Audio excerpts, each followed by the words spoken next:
So မင်္ဂလာပါ ပထမဆုံးအနေနဲ့ကျွန်တော်တို့ဒီ YouTube podcast ကိုနားထောင်နေကြတဲ့လူငယ်တွေကိုမိတ်ဆက်ပေးချင်တာတော့ဒါကျွန်တော်တင်ခဲ့ခြင်းလွန်ခဲ့တဲ့10နှစ်လောက်တည်းတည်ခဲ့တဲ့တင်ခဲ့ခြင်းကိုရဲနေတိုင်းဖြစ်ပါတယ်ဆိုတွေ့ရတာဝမ်းသာပါတယ်လာပြီ Yeah So ဒီနေ့မှာတော့ကျွန်တော်တို့တွေကကိုရဲနေထိုက်အကြောင်းနည်းနည်းလေးစုံစမ်းဆက်စုခြင်းတယ်ပေါ့ဘာလို့လဲဆိုလို့ရှိရင်ကိုရဲနေထိုက်ကရင်တော့ကျွန်တော်လည်းသိခဲ့တဲ့အချိန်တုန်းကလုပ်နေတဲ့ career တစ်မျိုးနောက်ကျတော့လုပ်တဲ့ career တစ်မျိုးပြောင်းသွားတာဆိုတော့ကျွန်တော်တော်စိတ်ဝင်စားဖို့ကောင်းတဲ့လူတွေမှာပါလို့ထင်တယ်များသောအားဖြင့်တယောက်တည်းကဒီတစ်ခုတည်းပဲလုပ်ပြီးတက်လုံးနေွားကြတာများတယ်ပေါ့နော်အဲ့လို career switch တွေပါလုပ်တယ်ဆိုတော့ဒီနေ့မှာအဲ့အကြောင်းလေးတွေအများကြီးပြောမယ်အရင်ဆုံးအနေနဲ့ပေါ့နော်ကျွန်တော်တို့ကဘယ်လိုစတွေ့ခဲ့ရလဲမှတ်ပြီးသေးလားစတွေ့ရ2000ဟောလောက်ကဖြစ်မယ်2013လားဖုန်းဆိုင်ဖွင့်တော့ဆိုလို့ရှိရင်17လောက်ပဲ17အဲ့မှာဟိုကောင်းစံကျော်ကောင်းစံကျော်ချောက်လို့အောင်ကောင်းစံကျော်ကအမြဲတမ်းအဲ့ဘောဟိုမှာဘာအဲ့လမ်းနဲ့မမေးနေကြောင်းလမ်းမှာနေတဲ့အချိန်တော့ကျွန်တော်ကအိမ်မှာမနေချင်းအိမ်ပြေးတာအိမ်ပြေးပြီးဒီကောင်းစီကိုသွားပြီးတော့ဒီကောင်းလေးအုပ်စုမှာသွားပြီးတော့ဟိုဂိမ်းသွားဆော့ရင်လိုက်ဖို့ပြီးတော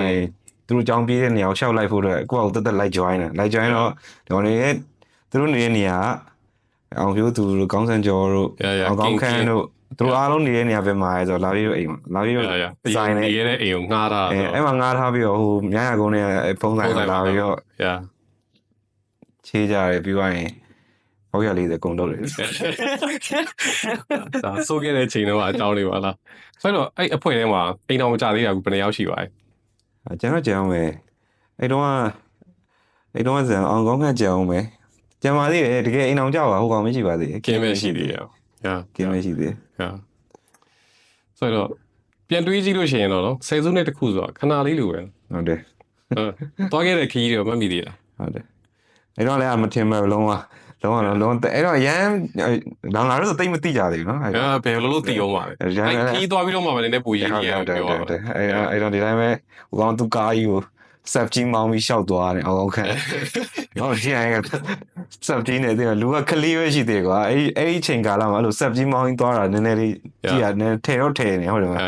သွားတယ်မြေရက်ကွက်ထဲမှာအဲ့လိုသူကားကြီးကိုရှောက်တက်ပြီးရင်ဟိုဘီယာတောက်ဒီဟိုဆိုင်သွားထိုင်အဲ့တော့မုတ်စားအများပါတယ်ဘီယာတော့တိတ်တောက်စားတော့တိတ်မရှိသေးဘူးသမင်းအရင်ကြိတ်တဲ့ထဲမှာပါတယ်ဝါရီဆွဲတဲ့အဖွဲ့ပဲဝသားတို့ဝသားတို့သွားရောဟိုဗါလေဈေးကျွန်တော်မြစ်တာမွန်လာတို့မြစ်တာမွန်အဲ့ဈေးနာဝသားတို့တော့အုပ်စုလိုက်သွားစားကြတောက်ကြနေတော့ခရီးသွားဖို့ကိစ္စဖြစ်လာဒီတော့ဖြစ်လာတော့အဲ့တော့အဲ့လိုပဲငွေကြေးတဲ့အဲ့တော့အပြင်မှာဟိုအလုပ်လည်းမလုပ်သေးဘူးအကြောင်းပြီးတော့အဲ့ကာလာပါလဲဆိုတော့ရန်ကုန်ပထမဆုံးရောက်တဲ့ကာလာတွေငါတို့နေမှာကြီးတာဟုတ်မုံရွာလိုနေရာမျိုးမှာငါတို့ကအကြောင်းပြီးအထိနေခဲ့ပြီးတော့မှရန်ကုန်ပြောင်းလာတယ်ရန်ကုန်ပြောင်းလာပြီးတော့အတင်မှာဟိုအလုပ်ကန်အခွင့်အလမ်းပါနေလိုက်ရှာတော့ရှာရဆိုမှတကယ်တမ်းအလုပ်ကန်ခွင့်လဲရှာဖို့ဆိုတော့အဲ့အရွယ်မှာခေါင်းထဲမှာပျော်စရာပဲရှာနေတာတကယ်ဘာလိုအပ်လဲဆိုတော့တကယ်အဖြေရှိနေမှာမဟုတ်ပြဿနာပါလဲဆိုအိမ်မှာမနေချင်ဘူးအမျိုးအိမ်မှာထားတာမနေရရင်ပြီးရောအိမ်မှာမနေရအပြင်ထွက်ရရင်ပြီးရောပြင်ထွက်ဖို့ကြတော့လေခုနလိုရန်ကုန်နေတာကြားတဲ့ကောင်မဟုတ်တဲ့တော့ရန်ကုန်အပြင်မှာပေါ်တာမရှိဘူးတည်တယ်မရှိတော့ကောင်းဆက်ကျော်အနီးဆုံးဖြစ်သွားကောင်းဆက်အနီးဆုံးဖြစ်သွားတော့ဒီကောင်လေးဒီမှာကြောင်းတက်နေအဲ့တော့သူတို့တက်ရေးရပဲရှိသေးတယ်သူတို့လမ်းပြီးတော့သူတို့နဲ့ပဲမြင်စီနော်သူတို့သွားစီဒီကောင်လေးလည်းအဲ့လိုကြောင်းတွေမထွက်ကြသေးဘူးတက်နေကြတော့အရင်ငယ်သေးတယ်ဗောနော်အဲ့ကနေမှလာပြီးတော့ချိတ်ဆက်ပြီးတော့ပြောတော့အဲ့လိုမန္တလေးခီးသွားပြတဲ့ကိစ္စနဲ့အဲ့မှာနောက်ပိုင်းကပို့ပြီးတွဲပြောတာနော်အဲ့မှာဆိုတော့ပထမအဆုံးငါ့ကိုမြင်တော့ဘယ်လိုမျိုးထင်လဲလာပြီဆိုတော့ဘာကောင်းလဲပေါ့အဲ့လိုမျိုးတွေ့ရအဲ့တော့ဆိုရင်အဲ့တော့လာပြီဟိုကမြင်တာအဲ့တော့တကယ်လည်းအသက်ကတိတ်မကွာဘူးကွာသိလားငါတို့လည်းအသက်တိတ်မကွာဘူးဒါပေမဲ့မင်းကဥတီချက်ရှိနေပြီဟာသိလားမင်းကဥတီချက်ရှိနေပြီဆိုတော့ပတ်စံကိုယ့်အကိုရှားတယ်နီလန်တို့ဘာတို့ရဲ့လမ်းကြောင်းပေါ်ရောက်နေငါတို့ကငါခုနပြောသလိုငါခုနပြောတာလုံးဝတကယ် honest ပဲဟာဆိုတော့ငါတကယ်ရန်ကုန်ရောက်လာတယ်ငါဘာမှထွေရလေးပါစိတ်ပဲရှိရပါသိလားအဲ့လိုသွားမယ်ပြောမယ်ပါမယ်အဲ့လိုဒါနောက်ဆုံးအဲ့လိုကောင်းစံကျော်ကအရင်မိတ်ဆက်ပေးတယ်အမှလာပြီးဆိုရင်ဘယ်လိုအမြင်ပြောနေကွာမင်းအကြောင်းပြောနေကွာဒါဖြစ်ဘာလို့ဖုန်းရောက်နေအဲ့တော့ဒီကောင်ပြောနေတာလူကြီးတယောက်ရဲ့အကြောင်းထင်တယ်ဒါပေမဲ့မဟုတ်ငါကိုယ်တိုင်တော့ဒီကောင်အသက်မကွာသေးငါလည်းအတူလောက်ရှိတယ်လူကောင်ကတော့ကြီးရွယ်ဒါပေမဲ့အသက်သိမကွာဘူးဟောအဲ့နဲ့လာရောနော်ဒါပေမဲ့ father ကြီးတို့ဘာလို့လဲဆိုတော့ငါတို့ father ကြီးကလည်း ငါတို့တွေ့ပြီးအဖေထဲမှာခူးတယ်ကွာတဲ့ဆောင်းခူးတယ်မမေ့ဘာလို့ငါပွားမှာကျတော့ငါတို့ကျတော့အဲ့လိုနေမှာနေလာတော့ဆိုတော့နေရမိဘကြီးနဲ့ပဲကြုံခဲ့ဘူးတာကွာတကယ်ချင်းတွေကြားထဲမှာအဲ့လိုနေရလူတွေဆိုတာအများအဲ့လို conservative type တွေကြီးပဲကွာဒီမှာအဲ့လိုတာသမီနဲ့အတူတူထိုင်ပြီးအရက်တော့ညာမရှိဘူးလေဒါအဲ့လိုမျိုးမရှိဘူးဒါအဲ့လို feel မျိုးတွေကခုနကငါအိမ်ကခိုးထွက်လာတဲ့ကောင်အိမ်မှာကျတော့အရန်ဟွာဖြစ်လို့အပြင်ရောက်တော့လေဒါမင်းတို့မိသားစုနဲ့တွေ့တယ်မင်းတို့မိသားစုနဲ့ဆိုတော့ဒါဦးလေးကထိုင်ပြီးတော့တောက်ရဘောကိုင်းကြီးပဲတော့မမီလေး absolute တညာငါအရင်မူอ่ะအဲ့မှာအဲ့ပထမတညာမင်းမပါဘူးလားမသိဘူးအဲ့တော့ new year ကြံငါမပါငါမတောက်သေးရမသိဘူးဖေရောက်နေတယ်အဲ့ငါတို့ကချေးကြမင်းဖေနဲ့ငါပေါ်တာတော်တော်များငါဖေနဲ့ပူတဲ့ငါဖေနဲ့ပူတဲ့တောင်းညမ်းပဲပါညာဆိုလို့ရှိရင်လည်းတော့အမြဲတမ်း ready ပဲတခြားနေရာလည်းသွားကြရမလို့ပဲငါတို့ဒီဆိုင်မှာညဘက်ဆိုင်ပိတ်ပြီးသွားလို့ရှိရင်အထဲမှာတကားပိတ်ပြီးတော့စားလို့တောက်လို့ရတယ်ဆိုပြီးအဲ့မှာလာပြီးတော့တငယ်ချင်းတွေပူဆူကြတာပုံများပါဟုတ်တယ်ပြီးတော့အိန္ဒိယလည်းချက်ကျွေးအိန္ဒိယလည်းလာသမျှလူအကုန်လုံးတိတ်ခင်းရဲ့ကန်ကျွန်းဝေးဆိုတော့စိုက်ရင်တောက်ရင်ဖြစ်နေအောင်ဟုတ်တယ်ကောင်းစံကျော်တို့အဓိကအားရဒီကောင်တွေကအများနဲ့ထမင်းစားဖို့ပြဿနာအများနဲ့တက်နေကွာအများကြီး US စုပြီးနေရဖြစ်တဲ့အတွက်သူတို့ကအိမ်ဖို့လည်းမရှိဘူးเนาะအိမ်ထမင်းစားဖို့ကိစ္စကဒါမင်းတို့အနည်းဆုံးမင်းတို့ဖြစ်သွားပါကောင်ဟိုကောင်လည်းအများကြီးညွှန်းတယ်ခုနဆက်မောင်းတဲ့ကောင်ဟုတ်ကဲ့ဒီကောင် line ဘာလို့လဲအဲ့ဒီဟိုဘာလို့ချက်ထားတဲ့ထမင်းဟင်းစားပြီးမှသူပြန်နေဆိုရတာအများကြီးကြားတော့ငါလည်းသွားပြီး like join နေငါလည်း like စားရကြားရနေအဲ့ကနေပဲဒါလာပြီးတော့ family နဲ့ငါတို့ဒီကောင်းစံကျော်တို့နဲ့ငါနဲ့စပြီးရင်းပြီးပါအဲ့မှာပူရင်းပြီးလာဟုတ်တယ်အဲ့တော့အဲ့ဒါပြီးသွားတဲ့ကဖုန်းဆိုင်မှာငါဆက်မလုပ်တော့တဲ့ကမင်းနဲ့မတွေ့ပြတာဆိုလို့ရှိရင်ဂျားထဲမှာဘယ်နှစ်လောက်ရှိသွားအေးအဲ့ဒါပြီးတော့အဲ့ဒီကာလာတွေပြီးသွားတဲ့အချိန်မှာငါတင်မတက်ချင်တဲ့ကတင်မကိုရောက်သွားပြီကြော်လိုက်ရမယ်ဆိုလို့ရှိရင်အဲ့ဒီချိန်ကာလာခုနကငါတင်တန်းတွေတက်နေတဲ့ကာလာလीတင်တန်းတက်တယ်ကြားထဲမှာအချိန်ကအားနေတယ်နောက်ဆုံးပြီးတော့တစ်နှစ်ခွဲလောက်ပြီးသွားတဲ့အချိန်မှာ2013အကုန်လောက်မှာဟိုပါဘောနော်တင်မပထမဆုံးတက်တဲ့အချိန်ရောက်သွားပြီအဲ့မကာရီယာ18နှစ်ငါလည်းအသက်18ပဲရှိဦးမယ်18ဆုံးဆုံးလောက်ပဲရှိသေးပါတော့ဟိုပေါ်ရောက်မှအဲ့လို19တွေပါပြည့်ပြီးတော့အသက်19နှစ်ပြီးတော့20လောက်မှအဲ့ပထမဆုံးတစ်ခေါက်ကပြန်လာဆိုတော့အဲ့ဒီအချိန်မှာဟိုနားလို့ပေါ့အိမ်အားလူတွေရဲ့ဒီတေချာတဲ့ဝင်ငွေလမ်းကြောင်းပေါ့နော်story ကသူတို့စလိုက်ပါမှာဟိုဒီဘက် career နဲ့ဆက်နေတဲ့အကြောင်းအဲ့မှာပြောစရာရှိတယ်ဘာလဲဆိုတော့ငါအဲ့အချိန်မှာကွာအဲ့လိုတင်တန်းတွေတက်နေပြီးတော့ငါစိတ်ကဟိုကလေးတယောက်ရဲ့ဥစ္စာလူကြီးအနေနဲ့မပြောင်းနိုင်သေးဘူး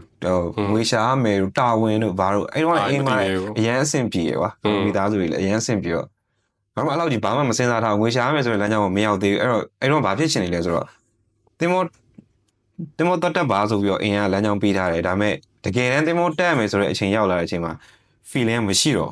ရင်ဘာလုပ်ချင်လဲဆိုတော့ငါရန်ကုန်ထဲမှာငါသွားနေလာနေများလာတော့ကြောင်မနေတာတစ်နှစ်လောက်ဖြစ်လာတော့ဟိုဟာကိုသွားပြီးတော့မာတီမီဒီယာကိုသွားစိတ်ဝင်စားနေပြီအဲ့မှာတွေကစလာအဲ့မှာတွေကခင်တွေကအဲ့မှာကငါဘာလို့ဆိုတော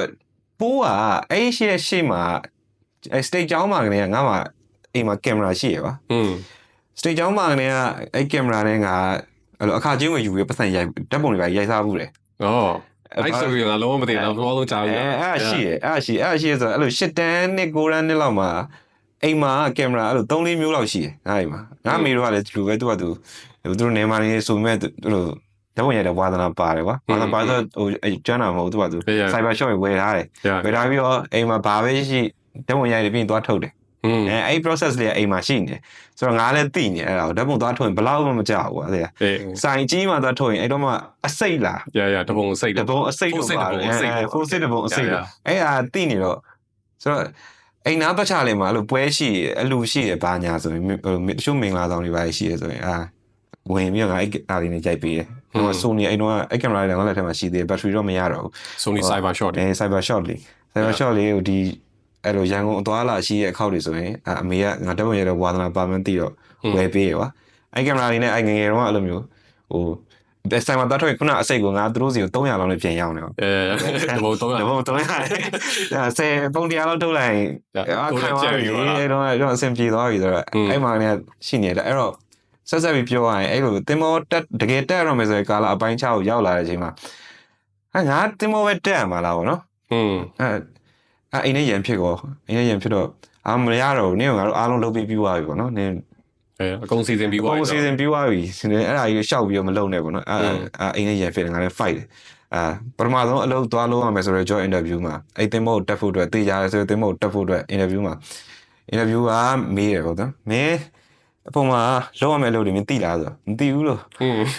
့တင်တန်းမှာတင်ထားတယ်လို့တင်တော့တင်ထားတယ်ဒါပေမဲ့ကျွန်တော်ဘာမှမသိဘူးလို့မသိဘူးဆိုတော့သူကမင်းတင်ထားတဲ့ဟာဘာမှမလုပ်ရအားလုံးကတန်ရှင်းလုပ်ရမယ်ပစ္စည်းတည်တာရှိရင်တည်ရမယ်တည်နိုင်တယ်မလားအဲ့ဒါရလုံနိုင်တယ်ဒီပညာဘာမှမလုပ်တတ်ဆရာမလို့လားခိုင်းအောင်လုံးပါပဲလေအဲ့ဒါနဲ့ဒါစိတ်ကြောင့်အရန်တော်သားထွက်နေပြီကွာသိလားငါမလုပ်ချင်တဲ့လို့ရန်တော်သားထွက်နေပြီငါ interview ဆိုလို့ငါသွားပြီးထိုင်နေသူမေးကဘာမှမပေါ့ဒီတိုင်းပဲအဲ့လိုပြောရဆိုတော့အဲ့ဒါမမေးရအဲ့တော့တက်ကွအောင်ပါတယ်တက်ကွအောင်ကအဲ့လိုကြောင်းပြေးပြီးငါလည်းလိုက်လာသူကငါ interview တက်သွားတဲ့တိုက်အောက်ထပ်မှာဒီကောင်ထိုင်စောင့်နေတာဒီကောင်အဲ့လိုရီးသားနဲ့ချင်းတွေ့ဘူးလားဘာလည်းမသိဘူးအဲ့လိုလမ်းကြောင်းတစ်ခုရှိတော့ကွာငါ interview လမ်းကြုံလို့လိုက်လာပြီးပြောငါအဲ့မှာစိတ်ညစ်ညစ်တဲ့တိုက်ပေါ်ဆင်းလာပြီးအောက်ပြန်ဆင်းဟဲ့ငါအဲ့လိုပြောရကွာလို့ငါဒီလောက်ကငါဆောက်ရေးမပါဘူးနဲ့တွေ့တယ်ငါပတ်စံနဲ့ပြေးရတယ်ပတ်စံနဲ့ဘယ်တော့မှမရအောင်တက်လို့ရမယ်ဆိုအမေကိုဖုန်းဆက်အမေတို့အဲ့လိုဖြစ်သွားတယ်လို့စကားတွေကလည်းဘာပြောမှလည်းမသိဘူးလို့သွားမှာလားလို့အဲ့မှာအာကိုကြီးနဲ့သူ့ပြောလိုက်တာဒါပေမဲ့အမေကပြောလိုက်တယ်နင်မသွားလို့ရှင်ပြန်လာခဲ့တော့နေပြန်ရမယ်နေပြန်လာခဲ့တော့အဲ့မှာနေ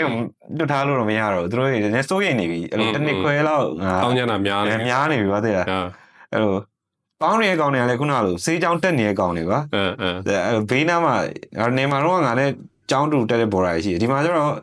့အားလုံးစေးချောင်းတက်နေအချိန်တိုင်းသူကဆရာမဖြစ်သွားမယ်ကောင်တွေကြီးပဲဒီကောင်လည်းကြံခဲ့မယ်ဆိုတော့အစားကိုပြောလိုက်တဲ့စကားကိုအေးအဲ့လိုကြာဟုတ်သားပဲပေါ့နော်ပြန်စဉ်းစားပြီးတော့ခုနလိုမာတီမီဒီယာကိစ္စတို့ဘာလို့လဲအဲ့လိုလွန်ဆွဲနေကာလမှာပြောသေးတယ်ဖြစ်ကျွန်တော်ငွေကြေးတန်ဖိုးကတော့တူနေအဲ့တော့တင်မောတက်ဖို့အတွက်ငါအဲ့တော့ရိုက်ကြေးကို25သိန်းမသိပေးရအဲ့အမဒီဘက်မှာအဲ့လို MMTC ရဲ့ batch 1ကွာအဲ့ဇူလိုင်မှာဖွင့်တဲ့ batch 1အဲ့ batch 1အဲ့လိုရအဲ့စာ batch 1ပဲရှိသေးတယ်ငါအရင်စိတ်လှရှားနေရအဲ့ဒါအတွက်ဒါပေမဲ့ခုနကလိုပေါ့အဲ့လိုလုံးဝပိတ်ပယ်တဲ့တစ်ဖက်လုံးမရအဲ့ဒါမလုံးနဲ့ဟိုပဲအရင်သွားလိုက်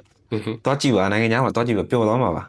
သွားကြည့်ပါအဲ့နဲ့တီးခံလိုက်ပြီးတော့လိမ်မတက်သွားတင်မောသားကြီးဖြစ်သွားတင်မောသားကြီးဖြစ်သွားတယ်အဲ့မှာတင်မောသားကြီးဘွားမှာအားလုံးကြုံမှုလိုက်တယ်ကွာတင်မှာတကယ်အသက်ငယ်လေးနဲ့ရောက်သွားတဲ့အတွက်ဘာတွေအားသာသွားလဲဆိုတော့အဲ့လိုဒီမှာမတင်အောက်မှာမတင်ရတဲ့ live lesson တွေတော်တော်များများပေါ့အပေါ်မှာလူတွေကကွာအများကြီးပဲကွာအခု background ပေါင်းစုံကလာပါငါတို့အခုလိုအသက်30အရွယ်ရောက်နေတဲ့လူတွေသိမှာ career တွေ switch လာတဲ့လူတွေအေးပေါ့သိမှာအဲ့တော့လည်းတင်မောသားဝင်ကောင်းလို့ဆို switch တဲ့လူတွေအများကြီးရှိတယ်မန္တလေးမလေးရှားတို့ဘာတို့မှာသွားပြီးလှုပ်ပြီးတော့အဆင်မပြေလို့ဒီဘက်ကိုပြောင်းလာတဲ့လူတွေအသိမှာရန်ကုန်မှာဟို hotel တွေမှာ chef လုပ်တယ်အဲ့ chef ကပတ်စံနေလို့တင်မောက chef ကိုစိတ်ဝင်စားရဆိုပြီးတက်လာတဲ့လူတွေအများကြီးပဲဆိုတော့သူတို့တွေနဲ့အဲ့လိုသွားပြီးတော့အဲ့လိုမျိုးရှင်သန်ကြည့်တော့လေလိုပဲပေါ့ကောင်းတာတွေလည်းတွေ့တယ်မကောင်းတာတွေလည်းတွေ့တယ်ကောင်းတာတွေလည်းတင်လာမကောင်းတာတွေလည်းတင်လာအဲ့မှာမှတ်ရတင်ရတဲ့အတွေ့အကြုံကောင်းတစ်ခုဆိုလို့ရှိရင်ဗာပဲဖြစ်မှာတင်မောတက်လာရင်လည်းငါဒီ lesson လေးကတော့တင်မောမှာရလာတန်တယ်ကွာဆိုပြီးဖြစ်လာခဲ့တဲ့ lesson ပါရှိတယ်ဟိုဟာဖြစ်မယ်ဒီပေါင်းသင်းဆက်ဆံရေးcommunication ပေါ့နော်ငါလူတွေနဲ့ပေါင်းသင်းဆက်ဆံရတာအဲ့တော့ငယ်တော့အဲ့လိုစိတ်ကဆိုတာလူတွေကိုပေါင်းလို့ရှိရင်ဟိုအမြဲတမ်းဆောင်းရဲအဲ့ဟိုနော်အတွင်းထဲကနေပြီးတော့အများနဲ့အဲ့လိုကိုခင်ပြီဆိုရင်ကိုအဲ့လိုမျိုးပြန်ခင်တာတော့ပြောရလို့ရှိရင်မသိဘူးခလေးလိုပဲပေါင်းတတ်တာအကြီးအသက်ကြီးလာတော့မှအဲ့လိုလူတွေကြားထဲမှာတည်းမှာလူတွေကအဲ့လိုစိတ်တွေအထွေတွေအမျိုးမျိုးရှိရဆိုတာအဲ့လိုအများကြီးနဲ့သွားတွေ့လိုက်တဲ့အချိန်ကျမှဟိုကောင်ပေးတဲ့စိတ်ဒုက္ခရောဒီကောင်ပေးတဲ့စိတ်ဒုက္ခရောဒီကောင်စောက်ကြည့်ရင်အဲ့လိုပါအဲ့ကောင်စောက်ကြည့်ရင်ဒီလိုအဲ့လိုမျိုးပြန်တွေးပြီးတော့နောက်ဆုံးကျတော့တက်ကလည်းအဲ့လိုမျိုးတွားနေနေမှာပဲပြန်ပြီးတော့သဘောပေါက်လာခုမှကျတော့တင်မောဆိုတော့က camp လို့ဖြစ်နေတယ်လေတင်ပါ camp လို့ဖြစ်နေတော့ငါတို့က office တစ်ခုမှာအလုပ်လုပ်တယ်လို့လည်းမဟုတ်တင်ပါဟိုမင်းကိုစောင့်မိခဲ့လို့ရှင်လည်းမင်းအဲ့မျက်နှာကိုမင်းကြည့်နေရမှာပဲမင်းတနေ့မင်း contract မပြီးမချင်းမင်းအဲ့မှာဓာတ်ထိုးမှုဖြစ်လာတဲ့အထိရန်ဖြစ်ထားတယ်နောက်တည့်မင်းသူနဲ့ဒီကောင်ကိုအလုံးမထုတ်သေးဘူးမင်းကိုလည်းအလုံးမထုတ်ဆိုရင်ကြည့်နေအောင်ပါပဲဆက်ဆက်ရမှာပဲပြေးစရာလည်းမရှိကြဘူးတင်မောပြောတာဟုတ်တယ်မြို့ကြောင်ထဲမှာထမင်းချမ်းနဲ့ပြဿနာတက်ရင်မင်းထမင်းကျွေးနေအဲ့ကောင်အစိတ်ပါခတ်တတ်လို့ရတယ်ကွာမင်းမှန်ဆိုတော့ ဆိုအဲ့မှာသိမှာအဲ့လိုတဲ့တဲ့လူရောမတဲ့တဲ့လူရောပေါင်းတယ်အဲ့မှာတင်လိုက်ကိုထက်အရာရှိပတ်စံတွေအများကြီးဝင်နေတဲ့ကောင်ရှိတယ်ပတ်စံဝင်နေပေမဲ့ဒီကောင်လိုက်ပြီးကိုတူးတဲ့3စားလောက်လာတာနေတဲ့ကောင်လိုက်ကက်နေတဲ့ဇလန်းရှိနေအဲ့မျိုးသိမှာအဲ့မျိုးပေါ့ဒါဒီmoment မှာကြုံခဲ့တဲ့ဟာကြီးတွေမှာဒါတကယ်တမိုးရှိ live lesson ပဲနေတဲ့ထိုင်တဲ့ဟွာရောဒါလည်းပန်တိုင်းပြောလို့ရှိရင်မင်းဘယ်တင်ထဲမှာတော်တဲ့ဒီ lesson တွေကရမယ်လို့မထင်ဘူးပေါ့အဲ့နေရာမှာပဲ boy ကနေပြီးတော့ man ဖြစ်လာခဲ့တယ်လို့ပြောဟုတ်တယ်ယောက်ျားစစ်စစ်ဖြစ်သွားတာအဲ့တော့မှဖြစ်တယ်လို့ပြောအဲ့မတိုင်ခင်ကတော့ကလေးပေါ့ငါတို့သွားမယ်စားမယ်ကဲမယ်တငယ်ချင်းတွေနိုင်ရောက်တွေထွက်မယ်တောက်မယ်ဟုတ်တယ်တကယ်လည်းအကုန်ကလေးကမြင်းမယ်ဆိုရဲကလေးလေးလူငယ် live ကနေပြီးတော့တကယ်လူကြီး man ဖြစ်ဖို့ဆိုတာဒီတင်မောပေါ်ရောမှာပြောင်းသွားတယ်လို့ပြောလို့ရတာနော်ဟုတ်တယ်ဆိုတော့အဲ့တင်မောသားဘွားလည်းမလည်းပြောလို့ရှိရင်အဲ့ခေတ်ခါလည်းသူ့ဝင်နေဆိုမစိုးလာပါဘူးမစိုးဒါပေမဲ့ဘာလို့အဲ့အလုပ်ကိုစုံလို့ရှင်နေပေါက်လာဘယ်ဟာတွေမကြိုက်ဘူးလားအစားတည်းကစိတ်မပါခဲ့ရတော့မပါခဲ့ဒါပေမဲ့ဘယ်အကြောင်းအရာတွေဖြစ်လာငါတော်ကြီးကွာဆိုတဲ့စိတ်ကိုဖြစ်လာစေတာငါအဲ့လိုပေါ့နော်ပထမတစ်ခေါက်သွားလိုက်တဲ့အချိန်မှာအဲ့ထိတ်ဆုံးတစ်ခေါက်မှာငါတမောသားဘွားလည်းစောင်းဝီရဖြစ်တယ်ဘာမှလည်းမသိဘူးအဲ့လိုစီစဉ်တကြသိမရှိဘူးတမောသားဘွားတွေရောက်သွားတဲ့အချိန်မှာလေငါဟိုဟာနဲ့ကွာဟိုဟာပေါ့ကပတိန်ဖြစ်မဲ့လမ်းကြောင်းပေါ့နော် deck back ကအဲ့လမ်းကြောင်းကိုငါရွေးထားဆိုတော့ငါတင်မောမောင်းတာနဲ့အဲ့လိုတင်မောရဲ့ maintenance ဘိုင်းတွေငါလောက်ရမှာဒါပေမဲ့ငါပထမဆုံးတက်တဲ့တင်မောကဘယ်ကိုရောက်သွားဆိုတော့ငါအဲ့လို cruise ပေါ်ရောက်သွား cruise ship ဆိုတော့အဲ့မှာ utility နဲ့ငါ့ကိုတင်ပေးလိုက်တယ် utility ပဲဖြစ်နေရဆိုပေမဲ့ဟိုအပေါ်မှာအဲ့လိုငါအင်္ဂလိပ်စကားနည်းနည်းကောင်းတယ်ပြောရလို့ရှိရင်တရုတ်လိုနည်းနည်းရတယ်ဟိုမတရုတ်လိုလည်းတက်တယ်တရုတ်လိုနည်းနည်းရတရုတ်နည်းနည်းရတော့စာတင်မှုတော့မဟုတ်ငါ earring နဲ့ရတာအမေကအဲ့လိုငါတို့တရုတ်ကားနဲ့ကြီးလာအဲ့လိုအဲ့ earring ကကြားထဲမှာရှိနေကွာပြီးတော့အမေကလည်းအဲ့လိုပြောတတ်တယ်ဆိုတော့ငါ earring ကနည်းနည်းလေးပြည့်နေပေါ့သူများတဲ့အဲ့လိုတကယ်အဲ့လိုတရုတ်တွေကြားထဲထည့်လိုက်တဲ့အချိန်မှာကျတော့ကွာသွားရေလုံးဝဘာမှတရုတ်ကိုလုံးဝမသိရကောင်းတဲ့ဆိုင်ငါပြောလိုက်လာလာတွားလာဒါပြောလို့ရတယ်တင်းတုံညာလာလည်းသိရရောဆယ်လာလည်းငါသိရရောဆိုတော့ဘယ်လိုရ promotion တခုရသွားပြီးတော့အဲ့ promotion နဲ့အဲ့လို utility မဟုတ်တော့ဘဲနဲ့အဲ့လို reception နဲ့တွေပါဖြစ်သွားreception နဲ့ပါဖြစ်သွားပြီးတော့အဲ့မှာကျပျော်သွားပြန်ရောအေးဝေးဝငါထောက်သွားတော့ပြင်မန်းတော့ထောက်သွားတဲ့အချိန်တော့ခုနပြောတဲ့ဒုက္ခတွေကိုအဲ့လို3လလောက်ပဲခံလိုက်ရတယ်အပေါ်ရောက်တော့အဲ့ reception မှာရောက်တော့ fine သွားပြန်နေရတယ်ပျော်တယ်စားကိစ္စတွေပဲလုပ်ရတယ်တောက်တောက်နဲ့ပျော်2နှစ်လောက်နေလိုက်တယ်အဲ့ဘာမှဆိုင်ကွာလုံးဝတင်မောသားမဟုတ်ဒါဟိုတယ်လေး live ကိုပြောရမှာပေါ့ဆိုတော့အဲ့အနေပြန်လာပြီးတော့မှအဲ့မှာရွေးချက်တွေဘာမှမရှိသေးဘူးငါဒီတိုင်းပဲတင်မောသားလောက်ရတယ်မဟုတ်လို့တင်မောသားလောက်တယ်ကွာလောက်တယ် contract ပြီးတော့ပြန်လာပြီးတော့နောက်တစ်ခေါက်ကျတော့တကယ်တင်မောသားအစ်စ်ကိုရောက်သွားတကယ်လို့ dead job တွေလောက်တဲ့အလုပ် dead job တွေဟိုတန်ကြီးခောက်မယ်ကြိုးထိုးမယ်အဲ့မှာပို့ပြီးတော့ rough ဖြစ်တယ်ဒါပေမဲ့အဲ့မှာပြန်ပြီးတော့တွေးလာတာအဲ့ဒုတိယခေါက်တွေရောက်လာတယ်ဒုတိယအခေါက်ကတင်မော4ခေါက်တက်ခဲ့ရပါအဲ့လိုပထမတစ်ခေါက်ကအဲ့လို hotel live ကြီးဖြစ်နေတယ်ဒုတိယတစ်ခေါက်ကမှစပြီးတော့တကယ်နဖူးတွေဒူတွေတင်မောသား line နဲ့လေနဲ့ line တန်လေတန်လုံးဝ rough weather ကြီးတွေမှာအပြင်ထွက်မိုးရွာကြီးတွေမှာလေကျိုးတွေဆွဲပြီးတော့အဲ့လိုတင်မောကန်ကတ်တော့မယ်ဆိုရင်မိုးတွေအပကုံကြွားတယ်ငါခံစားနေရတယ်သိမှာအဲ့အချိန်မှာငါတကယ်ကြီးအကုန်လုံးကြောင်းတက်နေတော့ငါသိတာကလေးတွေပဲရှိတယ်ကိုကလူကြီးလုံနေတကယ် weather ကြီးတွေမှာ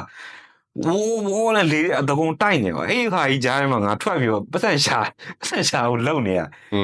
feeling မကောင်းမကောင်းမှလည်းရောက်နေမှတော့မထူးတော့လေ contract တော့အများကြီးပြည့်အောင်နေတယ်အဲ့မှာခံစားချက်ကခေါင်းထဲမှာအဲ့လိုထဲ့နေရပါတော့ငါဓာကြီးတက်လုံးလုံมาတော့ဗောနော်လမ်းကြောင်းကတော့ကောင်းတယ်ကိုဘွားအတွက်အများကြီးဆွဲတင်ပေးလို့ရရတယ်အများကြီးရှိတယ်မင်းဆောင်ဝဲဖြေထားတယ်ဖြေလိုက်လာတာလေး2ဆ3ဆတက်သွားမယ်အေးပေါ့ဒါပေမဲ့အမြဲအချိန်နဲ့ကိုယ့်ရဲ့လူပြိုမှုတွေအကုန်လုံး selling လုပ်နေရတယ်ဗောပတ်စံနဲ့ဟိုကနေလဲနေရတဲ့အဲ့အယူက3-4ခေါက်လောက်ဖြစ်နေတဲ့အချိန်မှာငါစဉ်းစားပြီးတော့ဟို4ခေါက်မြောက်လောက်လည်းဖြစ်လာတော့အဲ့လို investment တွေအရင်စလုပ်ပြီဘယ်မှာလုပ်ဖြစ်ခဲ့လဲပထမဆုံး investment တွေကကင်မရာခုနကပေါ့အဲ့ကင်မရာဘူးပြန်သွင်းတာပေါ့ဟို3နှစ်လောက်4နှစ်လောက်မေ့ထားတဲ့ကိစ္စတွေကိုအဲ့မှာဘာလို့ trap out ရှာပြီလေအပေါ်ရရင်တစ်ချိန်လုံးဒီကောင်တွေရဲ့အဲ့လိုဟိုအပေါ်မှာဖြစ်နေတဲ့အဲ့ society ရဲ့ပြဿနာတွေကြားထဲမှာပဲနေပြီဒီကောင်တစ်ချိန်လုံးညီးနေကွာတင်မတက်တဲ့ကောင်တွေဘယ်သူမှပြောနေရမရှိဘူးအေးပေါ့သူတို့နဲ့စကားပြောလို့ရှိရင်အများနဲ့ down နေဒါဘယ်သူမှ motivate လုပ်ပေးနေမှာမဟုတ်တင်မောတက်နေလို့ရှိရင်တင်မောရောက်နေတင်မောသားတွေအားလုံးကဒီလောက်ကိုမုန်းနေအားလုံး negative vibe တွေကြီးပြောမင်းကိုကောင်းတဲ့စိတ်ဘာမှမပေးဘူးတကယ်ပတ်စံထိတ်ဆုံးကနေရနေတဲ့ captain ကနေစပြီးကိုအောက်ဆုံးကြီးအကုန်လုံးကဘယ်ချင်းကြရင်နားမှာမလာချင်ဘူးလားအေးအိမ်ကမိမလွတ်အိမ်မှာတားမီးဈေးတွေမနိုင်တော့ငါရောက်လာပြီဘာညာ အဲ့လိုတွေပြောတာဘာဖြစ်လို့လုံနေကြအောင်သိမလားကို live ကလည်းဟို တော်တော်လေးပဲအဲ့မျိုးတွေပေါ့နော်ငါတွေးတာတွေရောပြီးသွားလို့ရှိရင်အဲ့လိုငါကြည့်ရ YouTube တွေရဲ့ဟိုဟာရောဆက်ပြီးတော့အောက်မပြန်လို့ဖို့တော့တခုခုတော့သင်နေတယ်ပေါ့နော်ဘယ်ကနေသင်မလဲပေါ့ဆိုတော့ internet ရတဲ့အချိန်တွေမှာစပြီးတော့အဲ့လိုမျိုးကိုခေါင်းတွေကို consume လုပ်တဲ့ကိစ္စတွေငါပြောင်းလာတယ်မှာအဲ့လိုဒီကောင်တွေ bullshit တွေနေလိုက်တော့ဗောလားအဲ့ bullshit တိတ်မထည့်ဘူးရဲဝိုင်းနေပါဆိုတော့အဲ့လိုအရန် payment နဲ့ရတော့ပဲ join တယ်အမြဲတမ်း join နေသူတို့စီရဟာကြီးပဲဒါကြီးပဲထိုင်တာတော့အဲ့ကြီးပဲရတယ်အဲ့တော့ဟိုဟာလုပ်ပလိုက်တယ်အချိန်ကြီးခွဲပလိုက်တယ်အားတဲ့အချိန်မှာ gym သွားတယ်တရအဲ့လို၄ခေါက်မြောက်၃ခေါက်မြောက်ရင်းကျက်လာတဲ့အချိန်မှာဗောနော်ရင်းကျက်လာတဲ့3ခေါက်ဘွားရောက်လာတဲ့အချိန်မှာ3ခေါက်ရောက်လာနေတဲ့ထိုင်တက်သွားပြီစားရောက်ရင်အိမ်လွမ်းလာပြီးပါရ3လလောက်ပဲပြီးသွားရင်ကို schedule နဲ့ကိုယ်နေတော့ gym သွားတယ် gym ခန်းထဲမှာ gym အချိန်ဖြုံးတယ်ပြီးတော့အချိန်ကို duty တောင်းမှန်အောင်သွားလိုက်တယ်အလုပ်ကိုမှန်အောင်လုပ်လိုက်တယ်ပြီးသွားရင်နောက်ပြီးအဲ့ဒီ YouTube lesson တွေလမ်းတယ် documentary တွေကြည့်တယ်အချိန်အဲ့မှာတော်တော်များတကယ်တဲ့ဖြုံးတာပါအချိန်တော်တော်ရတယ်ဆိုတော့အဲ့ကနေပဲအဲ့အရာတွေကနေပြန်ပြီးတော့ဟိုခေါင်းထဲမှာအတွေ့အပြောင်းလာတယ်မှာငါဒါမလုပ်လဲရတယ်ငါ surprise လုပ်လို့ရတဲ့နည်းတစ်ခုကရန်ကုန်ကုန်းပေါ်မှာရှိနေမှာပဲပေါ့ဟုတ်အဲ့ကနေစပြီးတော့ကင်မရာဝယ်တာတွေပြီးသွားရင်အဲ့လိုအပျော်အနေနဲ့ဝယ်တာနေအကယ်၍ငါ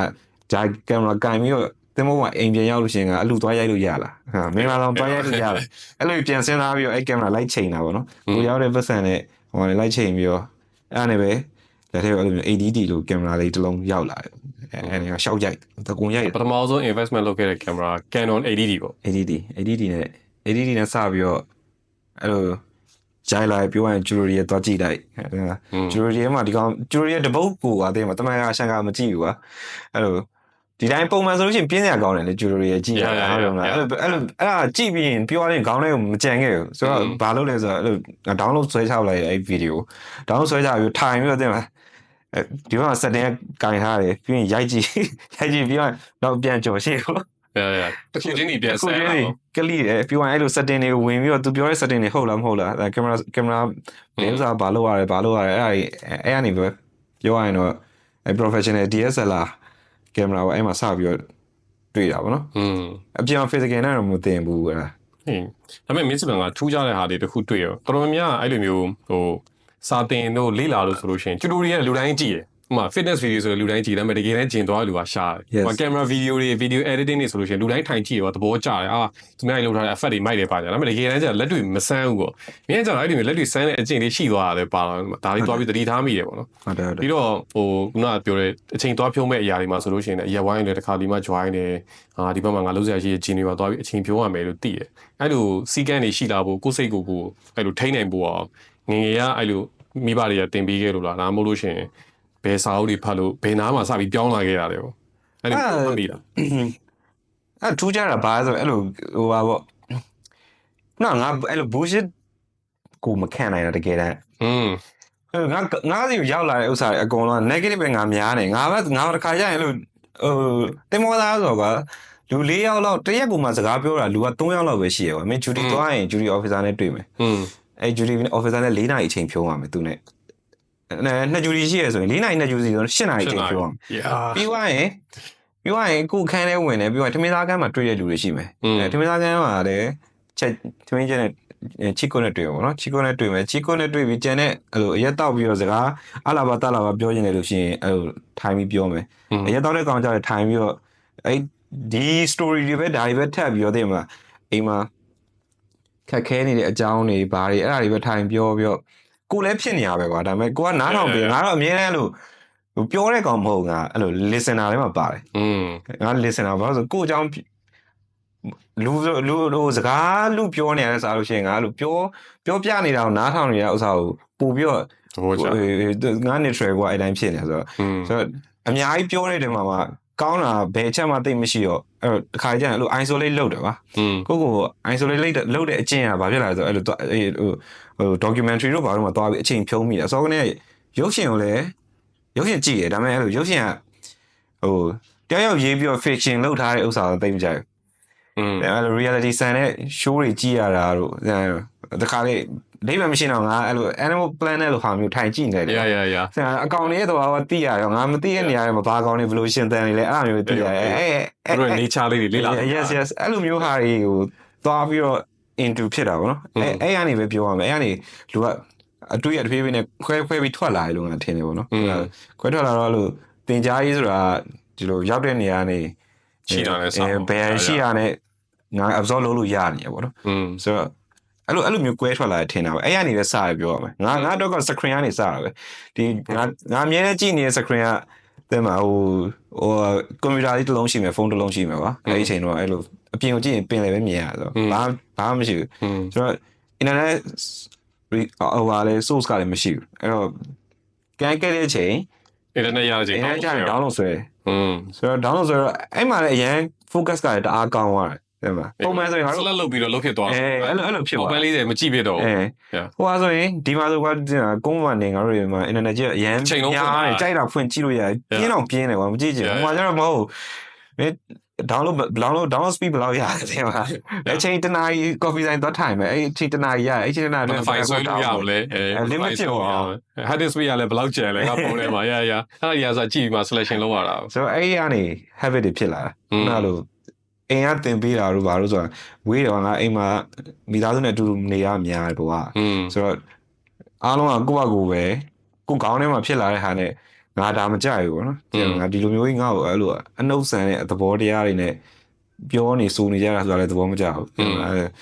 ဘယ်ဟာကောင်းလာရှိတယ်လို့ပြန်တွေးချင်းအဲ့ဒါဘာမှကောင်းလာမရှိဘူးဒါဆိုဒီဘက်မှာ screen နဲ့သွားပြီးချိန်ဖြုံးနေငါတို့ဘာကောင်းလာလဲအေးပေါ့နှစ်ခုရွေးတာပေါ့နော်ဆိုတော့ဒါကောင်းတယ်ဆိုပြီးတွေးနေနောက်ဆုံးကျတော့ငါရဲ့တဘောကငါ schedule ငါတိလာတယ်မှာ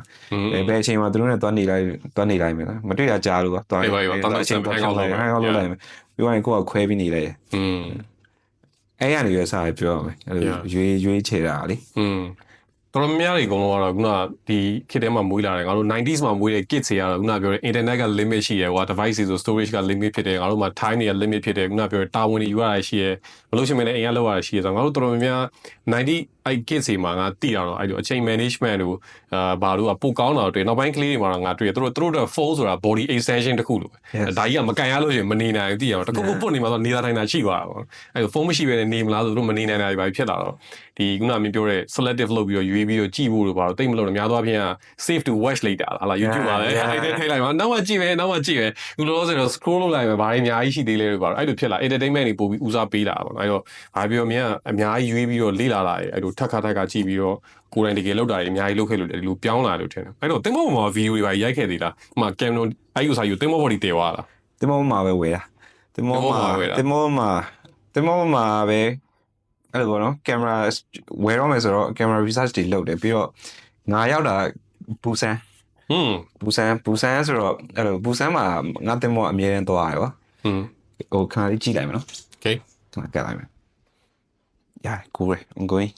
ပြန်စားလိုက်မယ်အဲ့တော့ Canon 80D ကအဲ့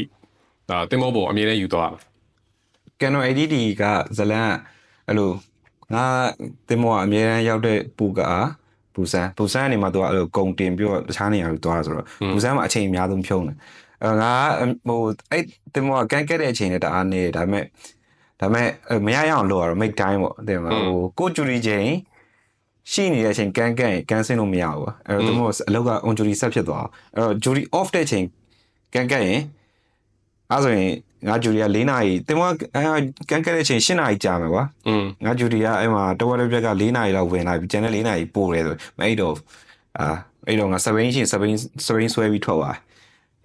းစပိန်မရှိဘူးဆိုရင်အဲ့လိုနီးဆက်ရမှာတင်မောသားကြီးတော်တော်များကြီးဒုက္ခဘာလဲဆိုတော့အဲ့လိုရောက်တဲ့နိုင်ငံတွေမှာတယောက်တည်းအောက်ဆင်းရမှာတအားကြောက်တယ်ကြောက်တယ်အဖော်လေးပါလားမသိတဲ့နေရာကြီးရှောက်သွားအဲ့ကြောက်တယ်သူပြဿနာတက်မှာတအားကြောက်တယ်ကွာအေးပေါ့ကိုမှဆိုင်ရှိရယ်ကွာမရဲဒီပြဿနာရှာမှာလို့ဘာလို့သူမပြောတဲ့အမှလည်းကြောက်တယ်အမြဲတမ်းသူများတွေကလည်းပြဿနာတက်တဲ့ကောင်တွေကလည်းများတယ်အဲ့ဆိုတော့ရှောင်ကြရယ်ကွာငါတော့အဲ့လိုသွားရဲလာတဲ့ကာလတွေမှာငါသင်္ဘောတက်ပြီးတော့ရောက်တဲ့နေရာတိုင်းငါရအောင်ဆင်းတယ်ကြိုးစားပြီးတော့ဘာလို့လူကကွာတဲ့အမြဲတမ်းအဲ့လို apartment ထဲမှာပဲလုံးဝ angles လုံနေရဆိုတော့မရအောင်ဆင်းရအေးပြက်ခံလိုက်ရတယ်စရေးလိုက်နောက်နေ့ပြန်အိတ်လို့ရပြီးရင်မေးဘဲနဲ့အဲ့တည်းလို့အလုပ်လုပ်လိုက်မယ်ပြီးသွားမှနောက်ထပ်အိတ်လို့ရပြီဆိုတော့မှပြက်အိတ်လိုက်တယ်ဆင်းနေသွားပြီးတော့အိနာနေရာဒေသတွေမှာ ဘူဆန်နေဒီလိုဒါဆိုရင်ဒါရန်ကုန်ပင်လယ်ဝဆိုရင်ဟိုးငါတို့မြောက်ကလာတော့ဒီဝေးတဲ့နေရာတော့ဒီဘတ်ကားလမ်းကြောင်းကြည့်တယ်မှာအဲ့ဘတ်ကားလမ်းကြောင်းသွားပြန်ဆိုဘယ်လောက်ကြာလဲအချိန်ဒီပါတွက်ပါတော့Google Map ကနေပြီးတော့နောက်ကျတော့ကျွမ်းအောင်တစ်ခေါက်တော့ရဲဆုံပြီးသွားလာအဲ့နေရာကရောက်ဘယ်ချင်းပြန်လာလို့ရပြီရတော့ပြန်တွတ်သွားပြီအဲ့စတယ်အဲ့လိုမျိုးပြီးရင် map မှာပင်နေလိုက်ထောက်တယ်အဲ့တော့တွားကျင်တဲ့နေရာကြီးပင်နေလိုက်ထောက်ပြီးရင်အဲ့နေရာ safety လုပ်ထားတယ်တဲ့မှာဒါဆိုငါလမ်းကြောင်းတည်သွားပြီဘယ်သူမှမေးကြမလို့တော့ကိုကြီးစကားတက်စရာမလိုဘူးတဲ့တော့ပြီးသွားရင်ရောက်ပြီးသွားမယ်တော့တစ်ပေါက်ပေါ့လားအဲ့အားသာချက်ကြီးပဲပြီးရင်အဲ့ရောက်တဲ့နေရာတွေမှာအဲ့လို camera story လိုက်ရှာတယ်ဗောနော် camera story ဘူဆန်တို့ဘာလို့ကြတော့ကိုရီးယားသူတို့ develop ဖြစ်ပြီးသားနေရာကြီးကြတော့အဲ့လို camera ပစ္စည်းနဲ့ပတ်သက်ပြီးရောင်းတဲ့ဈေးတွေအကြီးတွေလေအဲ့လိုမိရထားပူတာရှိတဲ့အဲ့လို underground store လို့ဟာမျိုးမှာအဖိုးကြီးဖွားကြီးရောင်းနေတဲ့ camera ပစ္စည်းဖိုးကြီးရောင်းတာငါ ADD ကိုတောင်းဝယ်တော့အဲ့လိုဖိုးကြီး second hand တွေရောင်းသူ gin hand နေရလည်းဖြစ်နိုင်တယ်ကွာသိပြီသူတို့ market ကတော့ငါနားမလဲဘူးဒါပေမဲ့ငါ budget နဲ့ကိုက်တယ်ဆိုတော့တွားကြည့်ရတာဗောသိမှာကင်မရာပေါင်းစုံဒီမှာဟိုဆိုင်သွားလဲအဖိုးကြီးဒီဆိုင်သွားလဲအဖိုးကြီးဈေးကတော့ဟို online ကဈေးကြီးလိုက်လို့ရှိရင်တော့ဟို Amazon နဲ့ပဲကြီးရများပါတယ်ဟိုဆိုင်ကြီးသွားခြင်း Amazon ကဈေးကွာသူတို့စီမှာကျတော့ဈေးကပြောစလို့ပြောတာကင်မရာလည်းငါ check လို့လဲဟိုပြီးတော့ကြည့်တယ်ဒါပေမဲ့ဘာသာကအခက်ခဲနေတယ်အများကြီး check လို့မရဘူးဆိုတော့နောက်ဆုံး risk ယူလိုက်တယ်အဲ့လို4က5ကလောက်သွားကြည့်အဲ့ဆိုင်သွားအဲ့နားမှာရှိတဲ့3ဆိုင်4ဆိုင်ရှိတယ် Canon လုံးဝ Canon ရဲ့ဟို official store ရှိတယ်ပြီးတော့အဲ့လိုအဖိုးကြီးဖွားကြီးရောင်းတဲ့ကင်မရာအစုပ်တွေရောင်းတဲ့ဆိုင်တွေသွားကြည့်တယ်နောက်ဆုံးတော့လည်းငါအဲ့လိုကင်မရာ thrift ရှာတဲ့သဘောဖြစ်သွားတာအဲ့ store မှာပဲငါဝယ်လိုက်တယ်အဲ့အဖိုးကြီးရောင်းတဲ့ဆိုင်မှာပဲနော်အတန်ဆုံးဆိုတဲ့စိတ်ထဲမှာဒီဘဲရောင်းတာမှန်တယ်လို့ထင်အဲ့သူစီကနေတော့ဝယ်စကားလည်းပြောလို့ကောင်းနားမလည်ဘူးဒါပေမဲ့ပြောလို့ကောင်းတယ်စင်ပြေရောဈေးရောက်တယ်ပဲအဲ့နဲ့ညှိလို့ရအောင်သူစီကနေဝယ်လာခဲ့အဲ့တော့ငါဒေါ်လာပေါက်ဈေးနဲ့ဆိုရင်အဲ့တော့ ADD ကဟိုဟာသူ့ရဲ့ series မှာဆိုရင် semi pro level ဟိုမှာသူအဲ့လို final version ကွာသူနောက်မှမရှိသေးဘူးငါဝယ်လိုက်တဲ့အချိန်မှာအဲ့လိုတစ်လောက်နေတော့အဲ့လို 90D ထွက်လာ90D ထွက်တော့ဒါပေမဲ့ ADD ကိုငါတင်မှာအဲ့လိုတဝက်ဈေးတောင်းနေပဲ90D ထွက်လာတဲ့အချိန်မှာဈေးတွေကကျတော့ဆိုတော့အဲ့လိုတဝက်ဈေးတော့မယ်တဝက်တွေကနည်းနည်းလေးပဲများတယ်အဲ့လိုမစိုးဘူးကွာအလုံးနဲ့တော်တော်တန်တယ်ရှက်တာကောက်နေလဲအဲ့လိုပြက်ကြည့်တတ်တယ်ပေါ့အဲ့မှာတော့ကြည့်တတ်တယ်ဒါပေမဲ့အရင်အကျွမ်းမဟုတ်ပြန်လာပြီးတော့မှတင်မောဝယ်ရောက်မှပြန်ချက်တာဒါကြောင့်အဲ့မှာဝယ်တော့မချက်လိုက်ရအောင်အလုံးကတော်တော်တန့်နေတာသူ့စီမှာကြည့်တော့သူ့စီမှာရှိရဒါအကောင်းဆုံးပဲ ADD က second hand နေအများကြီးမလာသေးဘူးနော်သူ့စီမှာရှိတော့3လုံးလားမသိဘူးရှိတယ်အဲ့သူအလုံးထဲမှာပဲအဲ့လုံးကတော်တော်အတန့်ဆုံးကရှက်တာတွေပဲဆိုလည်းမြန်တယ်အဲ့တော့ Canon ရွေးပြတဲ့အကြောင်းကလည်းရှိသေးတယ်ငါကြည့်ရ YouTuber ဒီကောင် 1DX ကွာCanon 1DX Canon မှာ sound အကောင်ဆုံး 1DX မှာ2ကိုကိုင်မျိုးဒီကောင် share ရိုက်ပြတယ်အဲ့လို mirrorless နဲ့ဟိုဟာနဲ့ DSLR DSLR ထဲမှာသိတယ် mirrorless တွေစပြီးတော့ထွက်တဲ့အချိန်ဒီ Sony က mirrorless ဖြုတ်နေပြီအဲ့ချိန်မှာ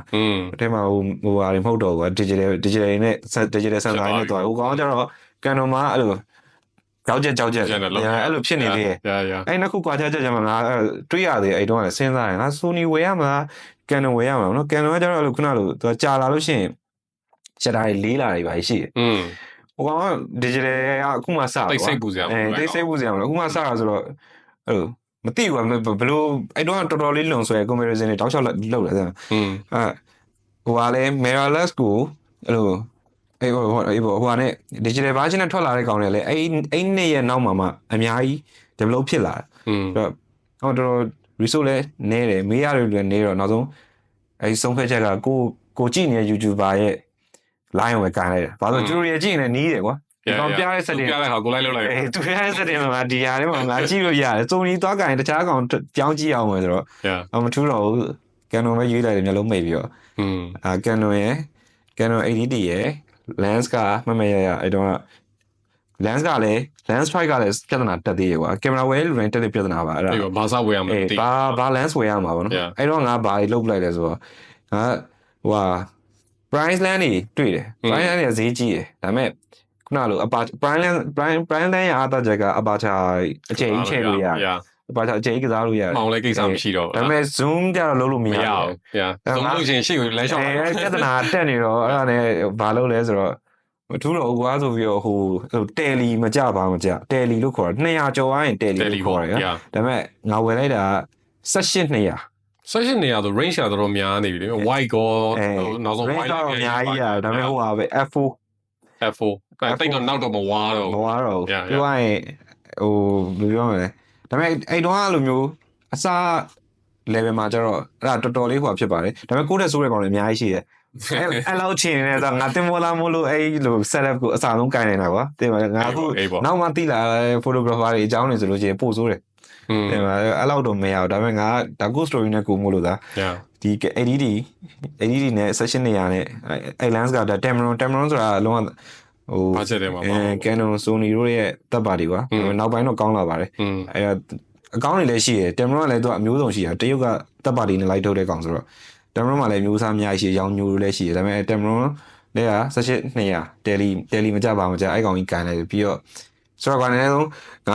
တင်မောသားကြတော့ဗာတဲ့မလားဟိုဟာကိုရောက်နေတဲ့နေရာနဲ့ကန်းကိုလမ်းရိုက်ချင်တယ်ဆိုလို့ရှိရင်တော့ဇုံလေးတော့ဆွဲလို့ရတယ်ကွာအဲ့ဒါလေးနဲ့ပဲအဲ့ဒါလေးနဲ့ပဲအရင်စလိုက်တာမစိုးပါဘူးအဲ့တော့တော်တော်လေးဟိုတိလိုက်ရတယ်ဗောနော်အဲ့လိုဘာလဲအဲ့တော့ကိုယ်မှရှိနေတဲ့ investment ကိုဘယ်လောက် percent လောက်တောင်းလိုက်ရအဲ့တော့ဘယ်လောက်တွေစုပေးထားလဲဒါကြီးကိုဝယ်လိုက်ဘာလို့လဲဆိုတော့အဲ့ဒီအချိန်မှာလည်းအဲ့ဒါဈေးကြီးနေဦးမှာပဲ right ဟိုမှာဝင်တဲ့အတွက်အများကြီးဖြစ်နေဦးမှာဟုတ်တယ်အဲ့တော့ကအဲ့ကိုဟိုကနေပြန်စဉ်းစားမယ်ဆိုရင်အဲ့တော့ငါဒေါ်လာ950လောက်ငါမှရှိဝင်ငွေတလားလာဗောနော်အဲ့ကင်မရာဝယ်တာ lens scope body ရောအားလုံးအပီးကိုငါဟိုလောက်ရှိမယ်800ကျော်900လောက်တော့သွားကြမယ်တလားစာအငတ်ကလေးဝယ်လိုက်တာတလားစာငါဝယ်လိုက်ဒါပေမဲ့တော်တော့စဉ်းစားရတယ်တော်တော်ဆုံးဖြတ်လိုက်ရတယ်တင်မတလားစာကွာအလုံးတလားဆိုအပေါ်မှာတေအောင်လုပ်တော့တာကိုပဲပြန်ကိုတင်တော့ဆိုတာမြန်မာငွေနဲ့ပြန်တွက်လိုက်ရင်လည်းအနေကြီးအဲ့လိုဆိုတော့အဲ့တော့ထားပါတော့ရအောင်မရအောင်ပဲစရိလိုက်ပြီးတော့ငါရွေချက်ကအဲ့မှာကနေ target ကလုတ်ထားပြီးတယ်အဲ့ကင်မရာဝယ်တဲ့အခောက်က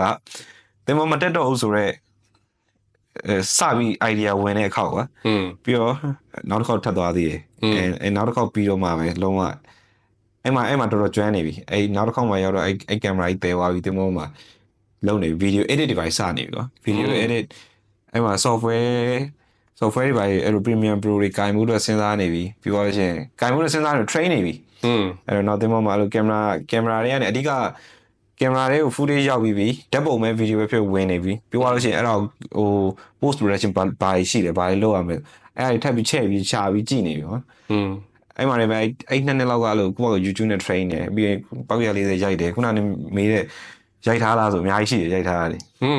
အများကြီးအဲ့လို time lapse တွေရိုက်တယ်မြင်တဲ့ landscape တွေသိမှာအဲ့လိုသင်္ဘောအကြာကြီးဖြတ်သွားနေဖြတ်သွားနေသင်္ဘောအဲ့ frame တစ်ခုချိန်ထားတယ်ဒါမှမဟုတ်မိုးလင်းငါမနဲ့ duty ကွာဖြစ်ချင်တော့ငါနောက်ဆုံးစီးခဲ့တဲ့အဲ့လိုတင်မော၄ခေါက်စီးတဲ့အချိန်မှာနောက်ဆုံးခေါက်ကပြောစရာအကောင်းဆုံးပဲ creative လည်းဖြစ်တယ်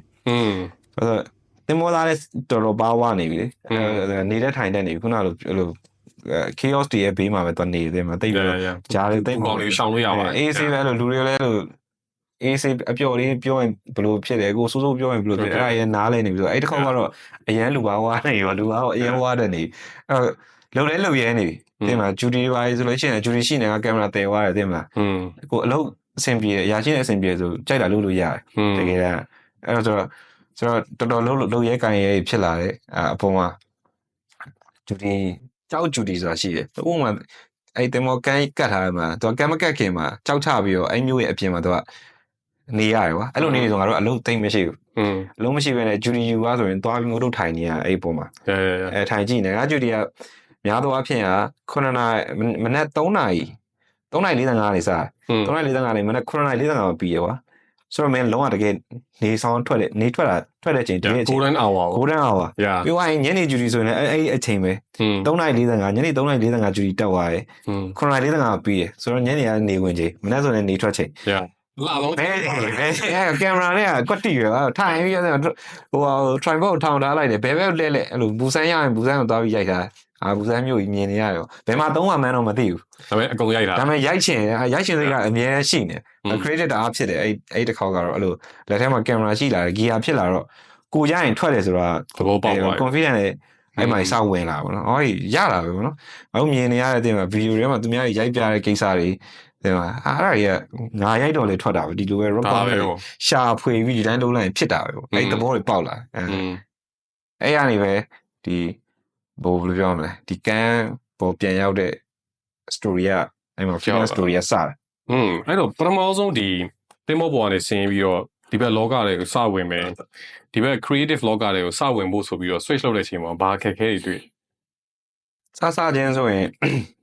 စချင်းဆိုခုနလိုပေါ့နော်အဲ့လိုဝင်ငွေ source အရင်ပြတ်သွားပြီကွာတဲ့မှာကိုဟိုပါပေါ့ဝင်ငွေကဘာနဲ့မင်းဒီမှာအလုပ်တစ်ခုရှိတော့ဟိုအဲ့အလုပ်က income ရှိနေလို့အဲ့လိုတခြား hobby တစ်ခုကိုဒီလိုမျိုး create အလုပ်တစ်ခုကိုပြောင်းပြီးတော့ဝင်ငွေပြန်ရှာမယ်ဆိုတော့ဒါ side hustle အနေနဲ့အဆင်ပြေငါကျတော့လုံးဝမဟုတ်တော့ဘူးတဲ့မှာပြန်လာပြီးတော့ချက်ချင်းဒီဟာနဲ့ရက်တီဖို့ပဲခေါင်းနဲ့ထည့်လိုက်တော့အဲ့မှာ gear ဒီလိုလာတယ်ပြီးသွားလို့ရှိရင် market ပေါ့နော် market ဘယ်သူကမင်းကိုပတ်စံပေးမှာလဲအေးပေါ့တင်မောသားကွာပြီးတော့အောက်မှာကျင်လေနေတဲ့လူလည်းမဟုတ်ဘူးအောက်ကစာကယ်ဟို society နဲ့လည်းဒီ market တွေကလူလည်းမဟုတ်တင်နေတွေပိုင်းလည်းမတက်ဘူးဆရာကြီးနဲ့လည်းမတည်ဘူးပို့ဆိုးတယ်တင်နေတော့တင်နေတော့တဲ့နော်ရ connection တော့ရှိလာမှာပဲနည်းနည်းများတော့မှနောက်ဆုံးဆရာသဘောကျလို့ရှိရင်လက်သက်မွေးပြီးတော့တပည့်လိုက်ခဲ့ပါညာဆိုပြီးတော့ဒါဖြစ်သွားတာပဲကျွန်တော်တပည့်လေးရှိတယ်လို့ဖြစ်သွားမှာပဲဒါကအဲ့လိုပါလေအဲ့ step တွေကဘယ်လိုကြော်သွားလဲဆိုတော့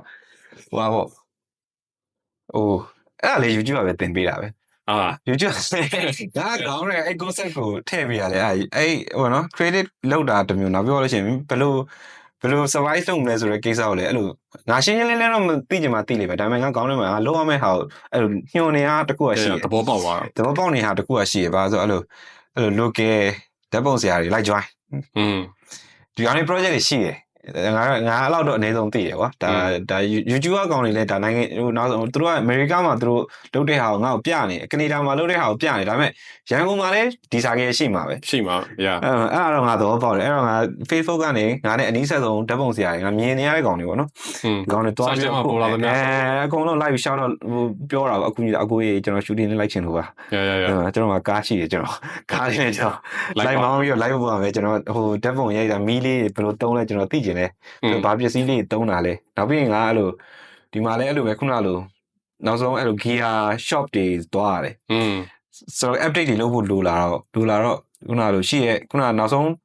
တစ်ခေါက်လောက်မှာအဲ့လက်ထဲမှာပတ်စံပြောရရင်ငွေမောင်းနည်းနည်းတော်ကိုအဆင်ပြေတဲ့ပတ်စံလောက်ကင်ထားတယ်ကွာဒေါ်လာသိမလားအဲ့လို9000နဲ့1000ကျားလောက်ရှိတယ်အဲ့ပတ်စံရှိနေဆိုတော့တခြားယူရခြင်းနဲ့ရှိနေအဲ့ဒါဒီဟာအတွက်မဟုတ်ဘူးဆိုတော့အဲ့မှာအဲ့လို gear တိုင်းဟို camera gear တွေလိုက်ရှာရင်လည်းအဲ့လို35လမ်းတို့နောက်ပြီးသွားရင်အဲ့လိုတခြားနီးစပ်ဆိုင်တွားရင်အဲ့ဆိုင်တွေရောက်ရင်လည်းအဲ့ဆိုင်လူတွေကိုမေးတယ်မြန်းတယ်